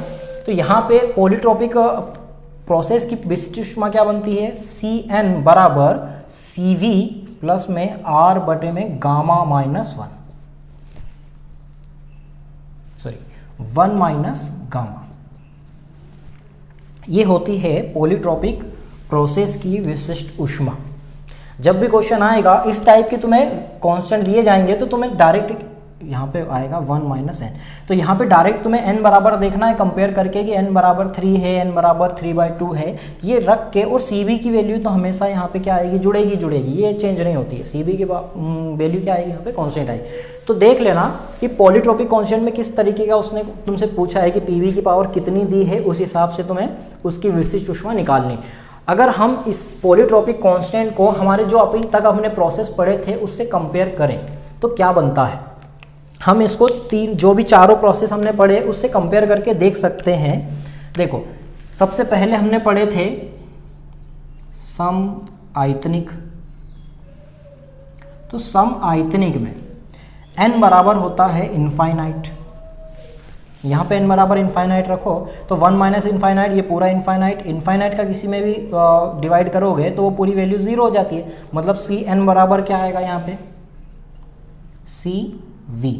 तो हमने पहले ही पढ़ चुके हैं कि समआयतनिक की विशिष्ट ऊष्मा क्या होती है, Cv, कांस्टेंट वॉल्यूम पर। सेकेंड हमने पढ़े थे समदाबी। समदाबी में क्या होता है, n बराबर होता है 0, यहाँ पे n बराबर 0 रखूंगा तो 1 माइनस 0, तो Cv प्लस R बचेगा, मतलब Cn बराबर निकलेगा Cv प्लस R। तो इसको हम क्या लिख सकते हैं, Cp। ये हमने देखे Cv प्लस R बराबर क्या होता है, Cp। तो Cn बराबर क्या हो जाएगा, Cp, मतलब विशिष्ट दाब पर निकलेगी विशिष्ट ऊष्मा Cp। अगला हमने पढ़े थे समतापी। तो समतापी के लिए n बराबर क्या होता है, 1, n बराबर होता है 1। तो अगर n बराबर 1 रखूँगा तो 1 माइनस 1 0, ये पूरी वैल्यू क्या हो जाएगी, इनफाइनाइट। तो ये इनफाइनाइट जुड़ के Cn बराबर क्या निकल के आएगा, इनफाइनाइट। लास्ट हमने पढ़े थे एडियाबेटिक रुद्धोष्म, और रुद्धोष्म के लिए ये n बराबर होता है गामा, n बराबर गामा। तो n की जगह पे क्या रखूंगा मैं, गामा। तो यहाँ पे क्या बनेगा, Cn बराबर Cv प्लस R बटे में 1 माइनस गामा, और Cv की वैल्यू कितनी होती है, R बटे में गामा माइनस 1। दोनों एक दूसरे के क्या हैं, अपोजिट हैं, तो यहाँ दोनों कट जाएंगे। अगर वहाँ पे वैल्यू रखेंगे तो Cn बराबर क्या हो जाएगा, 0। इनकी विशिष्ट ऊष्मा इतनी होती है, जो कि अपन ने पढ़े नहीं थे, इन दोनों की पढ़े थे। Cn बराबर Cb, Cn बराबर Cp, और यहाँ पे इनफाइनाइट और यहाँ पे 0। और भी अगर कंपेयर करके देखें तो समआयतनिक में Pb बराबर कांस्टेंट नहीं था तो n बराबर इनफाइनाइट आ रहा है। समदाबी में Pb बराबर कांस्टेंट, प्रेशर कांस्टेंट रख रहे थे अपन, तो P की वैल्यू नहीं आ रही थी। समतापी में T कांस्टेंट रख रहे थे तो B बराबर कांस्टेंट आ रहा है। तो यहाँ पे अपन देख सकते हैं कि PV बराबर कांस्टेंट आएगा अगर V की पावर कितनी आ जाएगी, 1 आ जाएगी। और इसमें तो अपन n बराबर गामा ले रहे हैं, मतलब PV की पावर गामा लिए थे अपन ने, और इस तरीके से सॉल्व करे। तो पॉलीट्रोपिक कांस्टेंट के बारे में भी तुम लोगों को जानकारी होना चाहिए। ये थोड़ा सा डिफरेंट है, थोड़ा सा इस टाइप के क्वेश्चन आए हुए हैं, है ना। कुछ भी दे देता है और उसकी विशिष्ट ऊष्मा पूछ लेता है कि कितनी होगी। विशिष्ट ऊष्मा अगर निकल रही है तो उसे इंटरनल एनर्जी की फॉर्मूले में भी यूज़ करके तुम निकाल सकते हो। ये चारों अपन ने प्रोसेस भी कंपेयर कर लिए उससे, और ये अपने पूरी पॉलीट्रोपिक कांस्टेंट का यूज़ कैसे करते हैं। ज़्यादा से ज़्यादा विशिष्ट ऊष्मा पूछता है और कुछ भी नहीं पूछता है ना। बहुत ईजी आएगा, नॉर्मल इस टाइप का दे देगा तो बल्ले बल्ले क्वेश्चन में। आगे अपन देखते हैं। अब ये सारे प्रोसेस भी खत्म हो गए, अपन ने सब कुछ बेसिक भी पढ़ लिए। अब लास्ट में जो अपना डेली यूज़ में आता है वो इंजन वगैरह के बारे में पढ़ना है। तो इंजन अपने पास 3 टाइप के आते हैं, हीट इंजन, सेकंड आता है रेफ्रिजरेटर, और थर्ड आता है अपने पास कार्नोट इंजन। फिर ये चैप्टर खत्म हो जाएगा। तो आगे देखते हैं अपन इंजन के बारे में। इंजन के बारे में बात करने से पहले हम देख लेते हैं कि चारों प्रोसेस में कितना वर्क डन किया जाता है, किसमें ज़्यादा किसमें कम, कंपेरेटिवली देख लेते हैं। तो हमने 4 प्रोसेस पढ़े थे, चार प्रोसेस में ये ग्राफ देख के तुम्हें समझ में आना चाहिए कि कौन सा ग्राफ किसके लिए बताया जाता है। तो मैंने पहले बोला था अगर किसी भी एक्सेस पे अगर सीधी लाइन आती है तो वो चीज़ अब आगे नहीं बढ़ रही है ना। तो अगर इस एक्सिस पर वॉल्यूम है तो इस वॉल्यूम वाली एक्सिस पे अगर सीधी लाइन ये आ रही है तो ये वाली लाइन अब इसको क्या कर दी, फिक्स कर दी, तो ये आगे नहीं बढ़ रहा है, मतलब वॉल्यूम क्या हो चुका है, स्थिर हो चुका है। तो वॉल्यूम अगर कांस्टेंट है तो कौन सा प्रोसेस कहलाएगा, ये समआयतनिक। समआयतनिक प्रोसेस में किया गया कार्य कितना होता है, 0। ये भी अपन पढ़ चुके हैं, रिकॉल करो। वॉल्यूम अगर कांस्टेंट है तो डेल वी बराबर क्या आएगा, 0। तो किया गया वर्क डन क्या हो जाएगा, 0।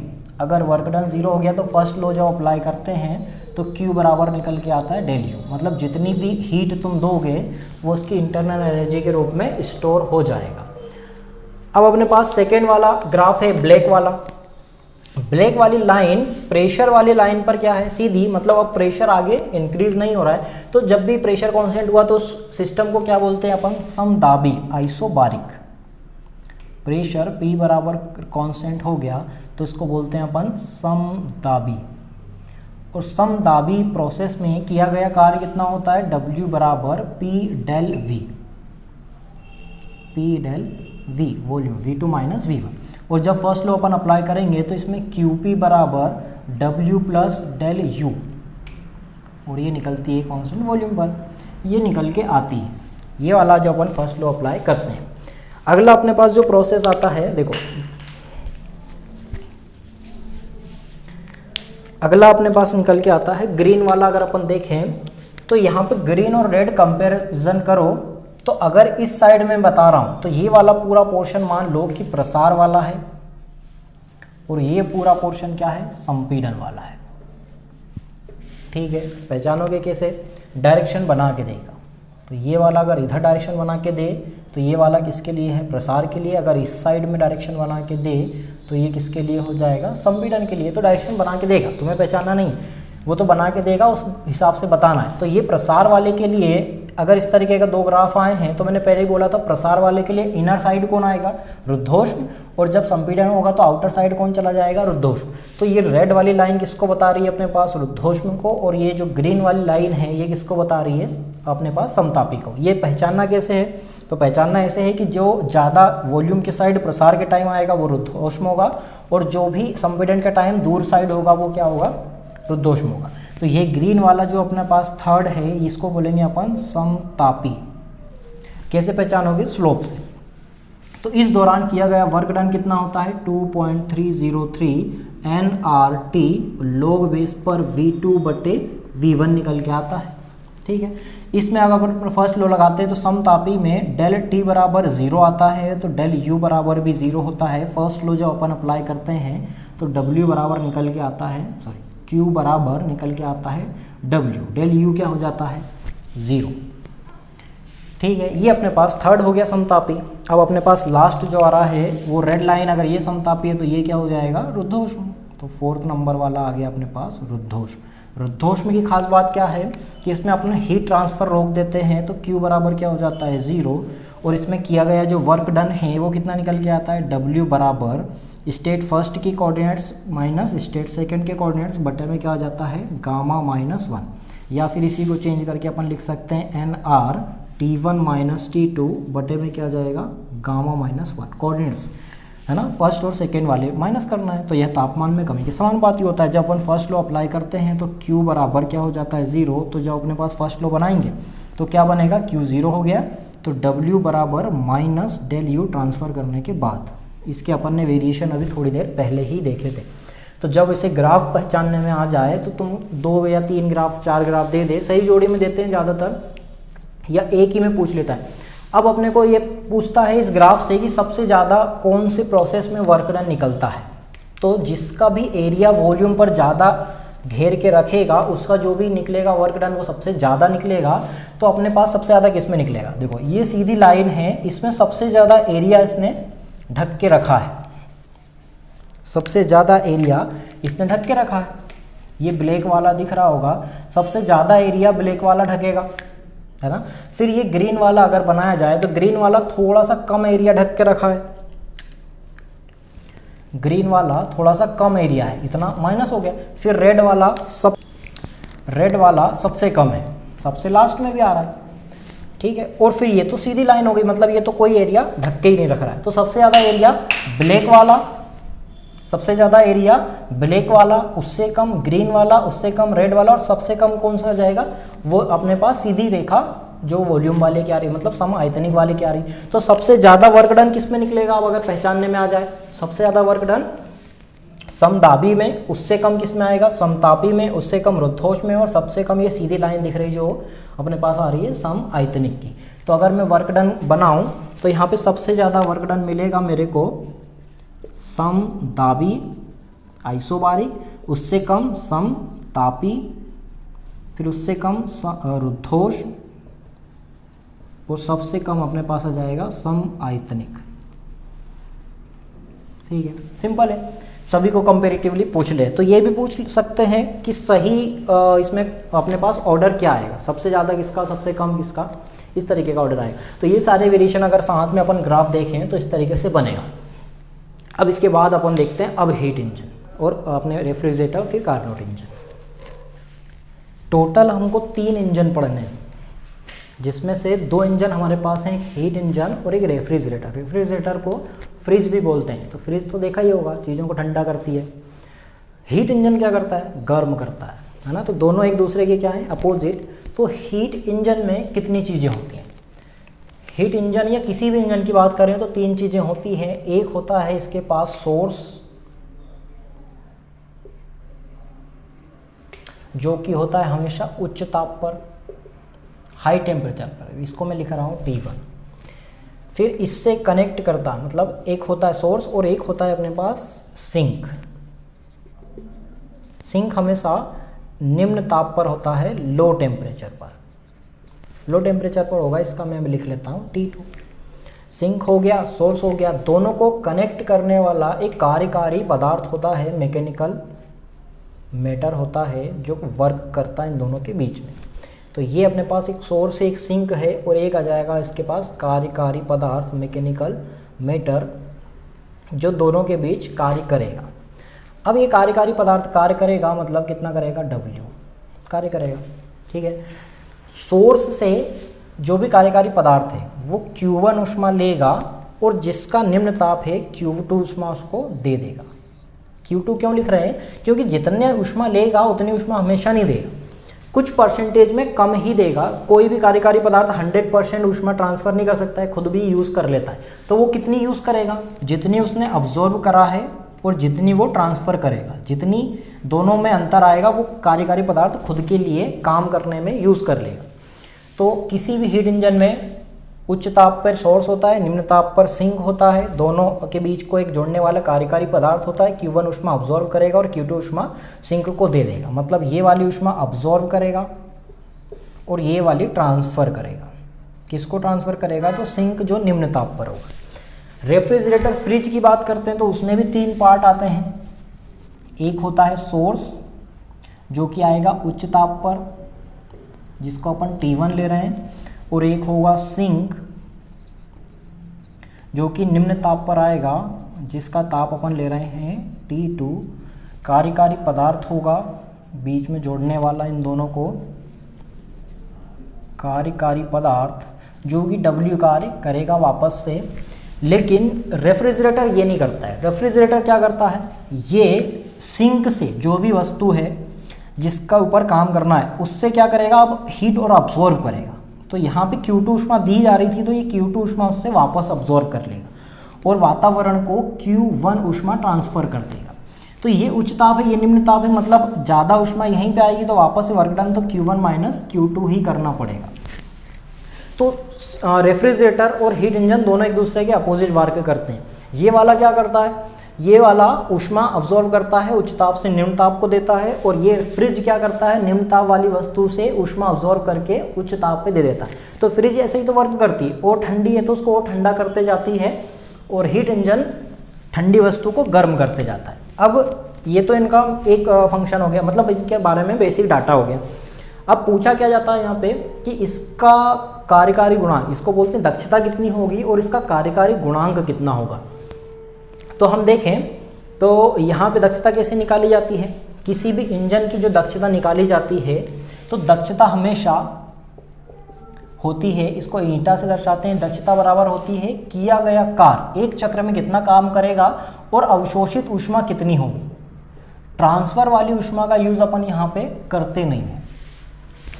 दक्षता बराबर यही होती है। अगर रेफ्रिजरेटर के बारे में देखें तो ये रेफ्रिजरेटर हीट इंजन का अपोजिट है, मतलब यहाँ पे अवशोषित बटे में क्या आएगा, कार्य। तो यहाँ पे जब अपन दर्शाएंगे तो यहाँ पे बीटा बराबर आ जाएगा अवशोषित ऊष्मा बटे में कार्य कितना किया जा रहा है, तो यहाँ पे अवशोषित ऊष्मा बटे में कार्य जाएगा। और यहाँ पे दक्षता बराबर क्या है अपने पास, कार्य बटे अवशोषित ऊष्मा। यही पूछा भी यही आता है। तो जब एक पूरे चक्र में ये हीट इंजन काम करेगा तो Q1 ऊष्मा अवशोषित करेगा और Q2 ऊष्मा ट्रांसफर करेगा और बीच में कुछ वर्क डन किया जाएगा W।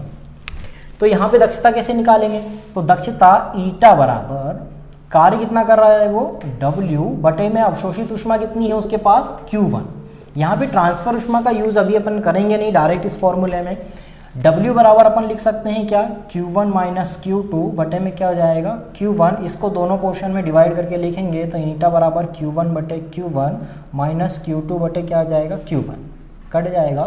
तो ईटा बराबर क्या आ जाएगा 1 माइनस Q2 बटे Q1। यहाँ पे इसको चिन्ह के साथ यूज़ नहीं करते हैं, जो भी वैल्यू दी है उसको रख देते हैं। हीट दी जा रही है, हीट ली जा रही है, पॉजिटिव नेगेटिव नहीं लेते हैं, सिर्फ उनकी वैल्यू रखते हैं क्योंकि ऑलरेडी ये फॉर्मूला उसी बेसिस पे निकलता है। यहाँ पे अब अपन हीट इंजन की टेम्परेचर का भी यूज़ कर सकते हैं कि हीट इंजन का टेम्परेचर कितना है, सोर्स का टेम्परेचर कितना है और सिंक का टेम्परेचर कितना है। तो यहाँ पे एक फॉर्मूला और बनता है, नीटा बराबर 1 माइनस T2 बटे में T1, और टेम्परेचर हमेशा तुमको लेना है केल्विन। ये तो हो गया किसके बारे में, हीट इंजन के बारे में।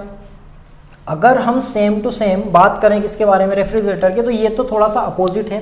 तो यहाँ से हमको कार्यकारी गुणांक बीटा, इसको बोलते हैं कार्यकारी गुणांक। यहाँ पे दक्षता नहीं बोलते हैं, कितना कार्यकारी गुणांक निकल के आ रहा है वो थोड़ा सा अपोजिट है। तो यहाँ पे अवशोषित कितनी हो रही है, यहाँ पे अब Q2 अवशोषित हो रही है और ट्रांसफर कितनी हो रही है Q1। तो अवशोषित ऊष्मा Q1 है और वर्क डन कितना हो रहा है W कार्य। तो हम ये वाला फॉर्मूला लिखा रहने देते हैं। यहाँ पे सॉल्व करते हैं बीटा के बारे में। तो बीटा के बारे में, जब अवशोषित ऊष्मा कितनी है इस रेफ्रिजरेटर के बारे में, Q2 बटे में कितना आ जाएगा W। तो Q2 को मैं Q2 लिख रहा हूँ और W को अपन क्या लिख सकते हैं, Q1 माइनस Q2। ये आ गया अपने पास बीटा। इसको अपन और क्या लिख सकते हैं, बीटा को T2 बटे में क्या आ जाएगा, T1 माइनस T2। ये फॉर्मूला अपने पास बना बीटा का और ये बना था नीटा का। तो इन दोनों को अपन एक साथ देखें तो इन दोनों में क्या संबंध बनेगा। अगर सिंक का टेम्परेचर दोनों के लिए क्या है, सेम है, दोनों के लिए सिंक का टेम्परेचर क्या होना चाहिए, सेम, बीटा के लिए और ईटा के लिए। तो अगर इन दोनों में संबंध देखें तो क्या बनता है, ये बनता है बीटा बराबर 1 बटे नीटा माइनस 1। ये वाला फॉर्मूला बनता है दोनों को कंपैरिजन करके। तो ज़्यादातर क्वेश्चन इस तरीके के ही पूछे जा रहे हैं आजकल कैसे पूछे जा रहे हैं कि हीट इंजन का ये सोर्स का टेम्परेचर ये है, सिंक का टेम्परेचर ये है। अगर इसी वस्तु को अपन रेफ्रिजरेटर में कन्वर्ट कर दें तो इसके सोर्स का टेम्परेचर कितना हो जाएगा। तो यहाँ पे सिंक का टेम्परेचर दोनों कंडीशन में क्या देगा, वो सेम देगा। इस कंडीशन में और इस कंडीशन में दोनों में सिंक का टेम्परेचर सेम होना चाहिए। तो यहाँ पे तुम इजिली कर सकते हो, यहाँ पे इजिली इसको कैसे सॉल्व कर सकते हो, T2 बटे T1 निकालना और इसको वहाँ पे नीटा का वैल्यू निकाल लेना डायरेक्ट। तो नीटा की वैल्यू अगर दे तो T2 T1 दे, जैसे भी क्वेश्चन पूछेगा वैसे कर लेना कि बीटा बराबर ये फॉर्मूला है, नीटा बराबर अपन ने ये फॉर्मूला पढ़े हैं। इसको अपन और चेंज करके क्या लिख सकते हैं, लघुत्तम लें तो नीटा बराबर क्या हो जाएगा T1 माइनस T2 बटे में T1। तो यहाँ पे T2 आ रहा है ऊपर, यहाँ पे T1 आ रहा है नीचे, दोनों में कंपैरिजन करके देख लेना जो भी वैल्यू दे। तो ज़्यादातर वो क्या पूछता है, सिंक सोर्स का टेम्परेचर पूछता है। तो ये अपने पास हो गए हीट इंजन और अपने पास रेफ्रिजरेटर। अब सबसे इम्पोर्टेंट जो इंजन निकल के आता है वो निकल के आता है Carnot engine. Carnot engine actual में इसलिए इम्पोर्टेंट है क्योंकि कार्नोट इंजन की दक्षता सबसे ज़्यादा होती है। तो कार्नोट इंजन के बारे में अपन आगे पढ़ने वाले हैं, आगे देखते हैं उसको अपन। देखो हमारा सबसे जो लास्ट इंजन आता है वो आता है कार्नोट इंजन, और सबसे ज़्यादा इम्पोर्टेंट भी है क्योंकि इसमें बहुत सारे प्रोसेस भी, बहुत सारे क्या, 2 प्रोसेस भी यूज़ में आ जाते हैं। अगर कार्नोट इंजन, इसको हम कार्नोट साइकिल भी बोलते हैं, क्योंकि क्या होता है, एक आदर्श इंजन है, साइक्लिक प्रोसेस में होता है, उसकी जो एफिशिएंसी है दक्षता है वो मैक्सिमम है, मतलब जितनी हीट ऑब्जॉर्व करेगा उसकी 90% हीट वो ट्रांसफ़र भी कर देता है सिंक को, सोर्स से ऑब्जॉर्व करता है। ये मैं पहले बोला हूँ कि किसी भी इंजन में 3 तो होते ही हैं उसके भाग, जिसमें सबसे पहले आता है सोर्स और सिंक, और उन दोनों को कनेक्ट करने वाला आता है अपने पास क्या, कार्यकारी पदार्थ। तो अब अगर अपन बात करें कार्नोट इंजन की, तो इसको ऐसे तुम इमेजिनेशन कर सकते हो कि एक सोर्स है और एक सिंक है, इन दोनों के बीच में एक सिलेंडर, ये सिलेंडर टाइप का एक कार्यकारी पदार्थ होता है जिसके अंदर भरी होती है आदर्श गैस। आदर्श गैस भरी होती है, तो आदर्श गैस मैक्सिमम वर्क डन करती है। आदर्श गैस भरी होती है सिलेंडर। अब ये पूरी जो इसकी बॉर्डर है ये होती है कुचालक, लेकिन सोर्स और सिंक क्या होते हैं, सुचालक, मतलब ये मतलब कंडक्टिव होते हैं ये दोनों, और ये होता है इंसुलेटर, मतलब जितनी भी ऊष्मा ये अवशोषित करेगा किससे, सोर्स से, उसको बाहर नहीं जाने देगा, मतलब जितनी अब्जॉर्व करा उसको अंदर ही अंदर रोक लेता है इंसुलेटर, इसकी जो बॉर्डर रहती है, फिर पूरा का पूरा ट्रांसफ़र कर देता है किसमें, सिंक में। 90% करता है, कुछ ना कुछ तो खुद यूज़ में लाता ही है, और वो यूज़ में कितना लाता है, जब वर्क डन करता है तो यूज़ में लाता है Q1 - Q2, कुछ हद तक तो वो यूज़ में लाएगा। फिर इसका एक फोर्थ पार्ट भी होता है, ये पूरा का पूरा जो है सिस्टम ये किसी स्टैंड पे रखा रहता है, तो वो स्टैंड भी होता है अपने पास क्या, इंसुलेटर। मतलब इसके कितने पार्ट हो गए, 4, एक सोर्स है, एक सिंक है, एक कार्यकारी पदार्थ है जो सिलेंडरकार होता है और पूर्णतः कुचालक होता है, एक स्टैंड भी होता है, जो स्टैंड होता है अपने पास कुचालक। कुचालक जो स्टैंड है वो काम करता है रुद्धोष्म प्रक्रम के लिए, और ये जो सोर्स से ये ट्रांसफ़र हो रहा है ये समतापी प्रक्रम पे होता है। मतलब इसके अंदर जो प्रोसेस होती है वो बारी बारी से होती है। अगर उसको अपन ग्राफ के ऊपर देखें तो इस तरीके का एक ग्राफ बनता है, इसको अभी अपन समझते हैं। पहले बात करते हैं, हमने जब स्टार्टिंग में प्रोसेस पढ़ रहे थे तो मैंने बोला था स्टेट फर्स्ट से स्टेट सेकेंड में जब भी चेंज करते हैं तो किसी ना किसी को कांस्टेंट मान के चेंज करते हैं। अब यहाँ से जब अपन स्टेट फर्स्ट से स्टेट सेकेंड में जा रहे हैं तो एक नई स्टेट बनती है जो पिछली वाली से थोड़ी सी डिफरेंट होती है, इसलिए मैंने उसको नया नाम दे दिया। तो स्टेट फर्स्ट से स्टेट सेकेंड, फिर स्टेट सेकेंड से स्टेट थर्ड, स्टेट थर्ड से स्टेट फोर्थ, और स्टेट फोर्थ से वापस अपन चले जाते हैं स्टेट फर्स्ट पे, इसलिए ये पूरा एक साइक्लिक प्रोसेस की तरह बनता है। अब अगर इस साइड में इसको अपन देखें तो यहाँ पे तीर बढ़ते हुए डायरेक्शन में, इंक्रीजिंग डायरेक्शन में बता रहा है, मतलब वॉल्यूम यहाँ पे क्या करेगा, इंक्रीज करेगा, और ये वाला पोर्शन क्या बता रहा है, डिक्रीज वाला। तो अपन इसको अगर 2 पोर्शन में डिवाइड कर दें इस पूरे ग्राफ को, तो ये वाला पोर्शन में क्या होगा, प्रसार, और इस वाले पोर्शन में क्या होगा, संपीड़न, है ना। अगर अपन ग्राफ पे देखें, मतलब इस पूरे जो कार्नोट इंजन है इसमें प्रसार भी होगा और इसमें क्या होगा, संपीड़न भी होगा। फिर बारी बारी होता है, स्टेट फर्स्ट से स्टार्ट होगा, स्टेट सेकेंड पे जाएगा, तो ये जो ग्रीन वाला है इसकी स्लोप क्या है, ज़्यादा है, इसकी कम है, इसकी स्लोप क्या है, ज़्यादा है।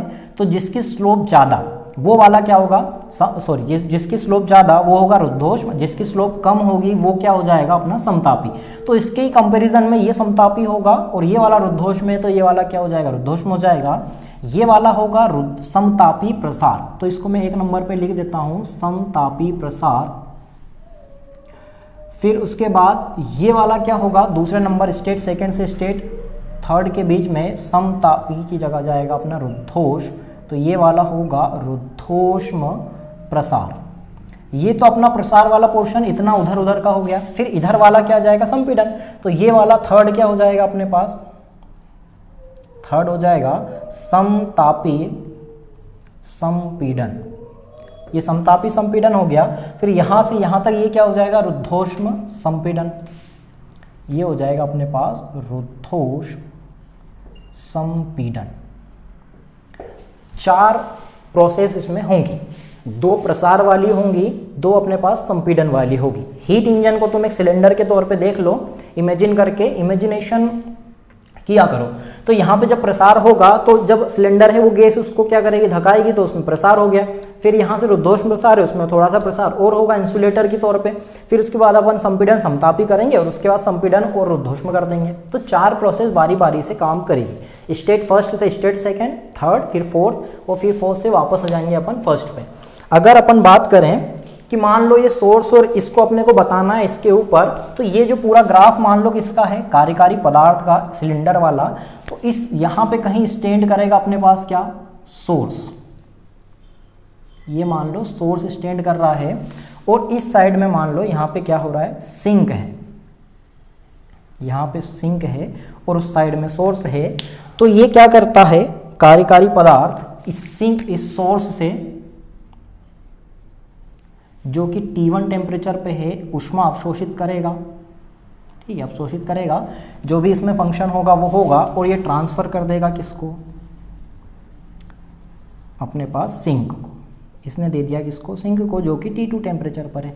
तो ये पूरा जो प्रसार चलेगा वो कौन से टेम्परेचर पे चलेगा, हमेशा T1 टेम्परेचर पर। जितना भी संपीड़न चलेगा वो किस टेम्परेचर पे चलेगा, T2 टेम्परेचर पे। मतलब संपीड़न वाले की बात आएगी तो अपन T2 टेम्परेचर का यूज़ करेंगे, प्रसार वाले की बात आएगी तो अपन T1 टेम्परेचर का यूज़ करेंगे। फिर बात करते हैं आगे कि स्टेट फर्स्ट के कोऑर्डिनेट्स क्या होंगे। तो स्टेट फर्स्ट के कोऑर्डिनेट्स क्या क्या हो जाएंगे, P1, V1 और T1, ठीक है। स्टेट सेकंड के कोऑर्डिनेट्स क्या क्या होंगे, P2, V2 और T1, क्योंकि यहाँ पे तो T1 का यूज़ हो रहा है। स्टेट थर्ड के कोऑर्डिनेट्स क्या क्या हो जाएंगे, यहाँ पे आ जाएगा P3, V3 और वापस से T2। यहाँ पे T1 था तो यहाँ पे T2, क्योंकि ये अंदर इसके जा चुका है, किसके अंदर, संपीड़न के अंदर जा चुका है। फिर स्टेट फोर्थ के कोऑर्डिनेट अगर मैं बनाऊँ तो ये क्या बन जाएंगे, P4, V4 और ये इसका जो टेम्परेचर आएगा वो सिंक वाले का T2, ठीक है। ये इसके कोऑर्डिनेट्स हो गए, ये इसकी कोऑर्डिनेट्स हैं और ये स्टेट सेकंड के कोऑर्डिनेट्स हैं, स्टेट थर्ड के कोऑर्डिनेट्स हैं। अगर इसको ग्राफ पे बनाऊं कोऑर्डिनेट्स कैसे बनेंगे, इसको सीधी लाइन यहाँ पे खींचा तो ये वाला कोऑर्डिनेट्स क्या आ जाएगा, P1। इसको सीधी लाइन अगर मैं यहाँ पे खींचूँ, देख लेना थोड़ा सा ज़्यादा हो रहा है ना, यहाँ पे आ जाएगा कोऑर्डिनेट्स V1, ठीक है। स्टेट सेकेंड हो जाएगा, यहाँ पे आएगा क्या अपने पास P2। अगर सीधी लाइन इधर खींचूंगा तो यहाँ पे क्या आ जाएगा V2। इसके लिए यहाँ पे आ जाएगा V3 और इस लाइन पे यहाँ पे आ जाएगा क्या अपने पास P3। इस लाइन के लिए यहाँ पे आ जाएगा अपने पास V4 और इस लाइन के लिए इधर आ जाएगा अपने पास P4। तो दिख रहा है कि सबके कोऑर्डिनेट्स हैं, मैंने सबके कोऑर्डिनेट्स यहाँ पे लिख दिए हैं, सारी स्टेट के कोऑर्डिनेट्स अलग अलग हो चुके हैं। अब अपन इसको सिर्फ इसका फंक्शन देखना है कि कौन सा प्रोसेस बारी बारी काम कर रहा है ना। तो बारी बारी देख लेना, ये थोड़ा सा रिवाइज करके वीडियो को पीछे करके वापस देख लेना, क्योंकि यहाँ पे थोड़ा सा ज़्यादा लिख दिया है मैंने। तो इसमें 4 प्रोसेस हैं, 2 समतापी हैं और 2 क्या हैं अपने पास, रुद्धोष्म। सब बारी बारी से ही आएंगे।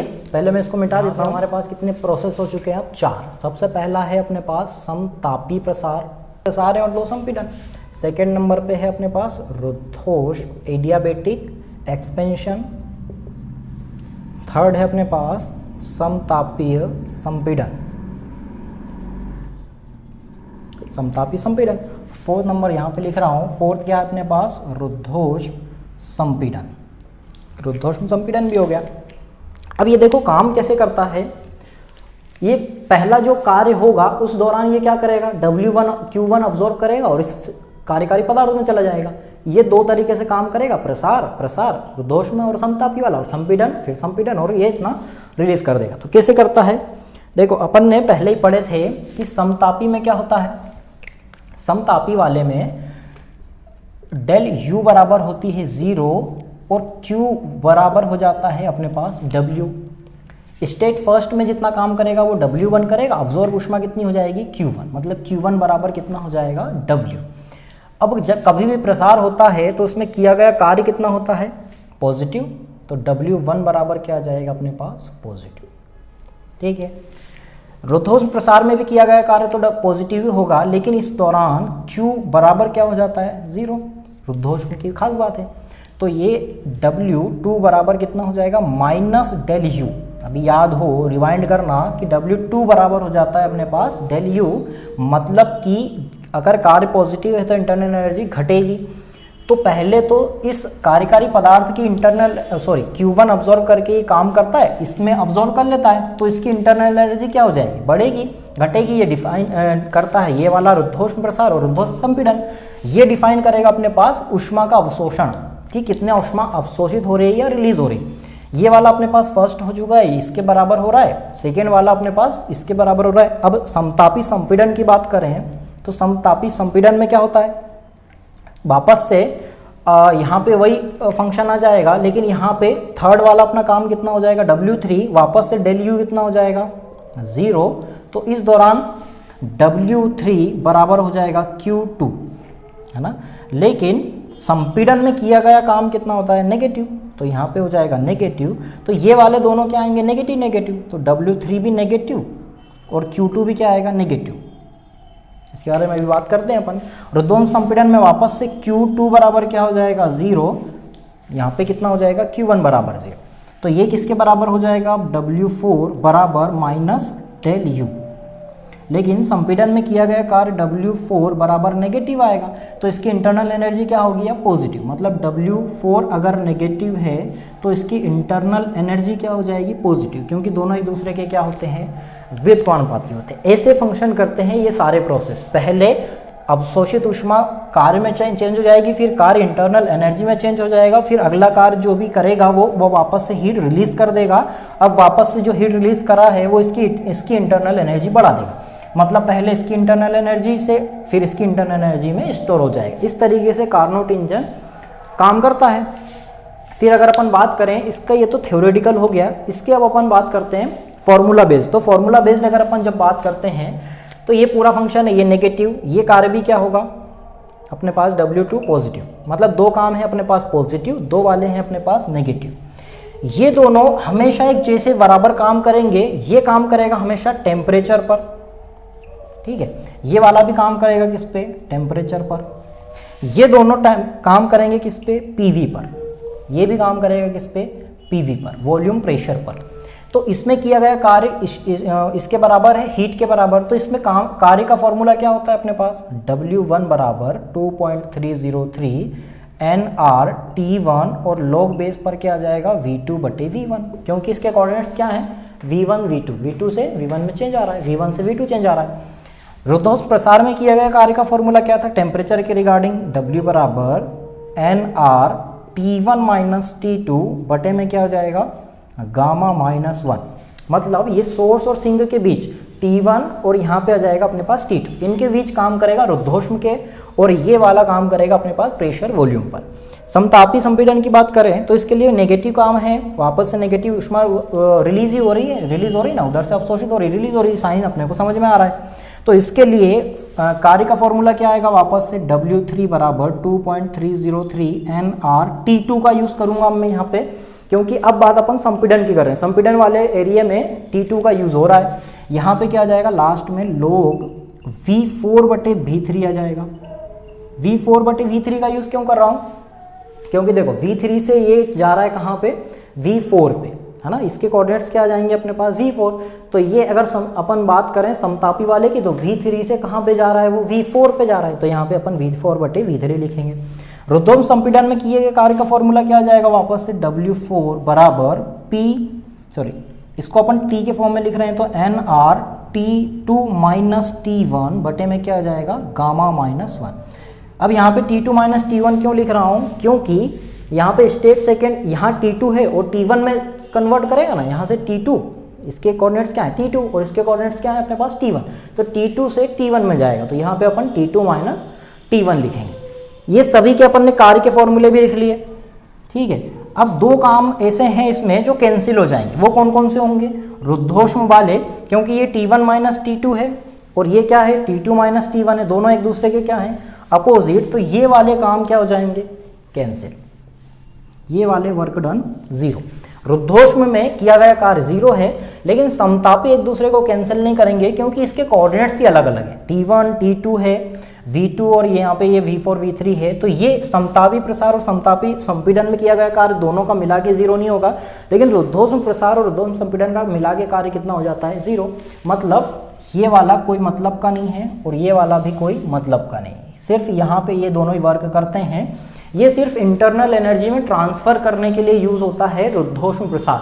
तो अगर किया गया कार्य 0 है तो यहाँ पे जो इंटरनल एनर्जी है वो कंप्लीट चेंज कर देगा, किसमें, पूरा वर्क डन किसमें चेंज हो जाएगा, इंटरनल एनर्जी में, ठीक है। तो इसलिए इसकी दक्षता क्या हो जाती है, इंक्रीज हो जाती है, इसके लिए इसकी अपन दक्षता मैक्सिमम मानते हैं। अब अपन इसकी दक्षता निकालेंगे तो अपने पास W2 और W4 का तो यूज ही नहीं है, सिर्फ यूज करना है किसका, अपने पास W1 का और W3 का। तो दो फॉर्मूले अपने पास ये है W1 और W3। इसकी अपन देखते हैं कि अब दक्षता कितनी होगी। ठीक है। दक्षता देखने के बाद ये अपना चैप्टर कंप्लीट हो जाएगा। फिर इसके क्वेश्चंस लगाना, नहीं बने तो डाउट पूछना। तो हमारे पास सिर्फ समतापी प्रसार और समतापी संपीड़न का जो वर्क डन है वो इंपॉर्टेंट है। तो समतापी प्रसार और समतापी संपीड़न, सिर्फ इसी के अंदर जो वर्क डन है वो अपने काम का है, क्योंकि वही हीट ट्रांसफर कर रहा है। समतापी प्रसार में जो वर्क डन निकला था W1 वो निकला था 2.303 nRT1 log बेस पर V2/V1। समतापी संपीड़न में जो वर्क डन निकला था W3 वो निकला था 2.303 nRT2 और log बेस पर आ जाएगा V4/V3। अब दक्षता का फॉर्मूला क्या है अपने पास? तो दक्षता का फॉर्मूला है नीटा बराबर, किसी भी इंजन के लिए, रेफ्रिजरेटर की बात नहीं कर रहे हैं अपन, दक्षता नीटा बराबर क्या हो जाएगा, किया गया कार्य बटे में क्या आ जाएगा, कितनी ऊष्मा उसने अवशोषित करी। तो किए गए कार्य को अपन आगे कैसे लिखते हैं, Q1 माइनस Q2 बराबर क्या आ जाएगा यहाँ पे Q1, ये फॉर्मूला बनेगा। इसको अपन आगे कैसे लिख सकते हैं, Q1 की जगह पे ये आ जाएगा और Q2 किसको ट्रांसफर हो रहा था, W3 वाला, तो ये W3 बराबर क्या आ जाएगा, मतलब यहाँ पे अपन ऐसा भी लिख सकते हैं नीटा बराबर Q1 की जगह पे आ जाएगा W1 माइनस W3 बटे में क्या आ जाएगा, नीचे तो Q1 है तो Q1 की जगह पे आ जाएगा अपने पास W1। W1 कैसे लिख सकते हैं अपन, NR 2.303 nRT1 log बेस पर क्या आ जाएगा V2/V1 माइनस 2.303 nRT2 और log बेस पर क्या आ जाएगा अपने पास V4/V3 बटे में क्या आ जाएगा, ये पूरी वैल्यू 2.303 nRT1 और यहाँ पे आ जाएगा V2/V1। अपन कॉमन भी ले सकते हैं, ये पूरा पोर्शन कॉमन है, ये पूरा पोर्शन कॉमन है और ये पूरा पोर्शन कॉमन है, तो ये क्या करेंगे, कट जाएंगे। मतलब फाइनली जब इसकी दक्षता की बात आएगी तो दक्षता कितनी निकलेगी, T1 log बेस पर आ जाएगा V2/V1 minus T2 log base पर क्या आ जाएगा V4/V3 बटे में क्या आ जाएगा log बेस पर, तो T1 log बेस पर V2/V1, ये अपनी दक्षता का फाइनल फॉर्मूला बनेगा। यहाँ पे T1 माइनस T2/T1 का यूज़ भी करते हैं अगर समान आयतन दिया हुआ हो। कभी कभी क्वेश्चन में बोल जाता है कार्नोट इंजन के टेम्परेचर सोर्सिंग ये है, तो अगर इसमें वॉल्यूम सेम ही हो गया तो ये किसकी तरह बिहेव करेगा, फिर हीट इंजन की तरह। ये कार्नोट इंजन पूरा हो गया है। नोट्स अच्छे से बनाना और नोट्स पढ़ना बार बार, क्वेश्चन अच्छे से लगाना। ये पूरा चैप्टर अपने पास क्या हो चुका है, कंप्लीट हो चुका है। इसमें अपन ने पहले बेसिक देखे, 3 फिजिकल क्वांटिटीज़ देखे, 4 प्रोसेस देखे, उसके बाद 3 इंजन देखे, हीट इंजन, रेफ्रिजरेटर और कार्नोट इंजन। तो ये अपना चैप्टर पूरा कंप्लीट हो चुका है। अच्छे से पढ़ाई करना और ये चैप्टर अच्छे से करना, क्योंकि इसमें से 2 क्वेश्चन तो कम आते ही हैं, मिनिमम 2 क्वेश्चन तो आएंगे। ठीक है, थैंक यू।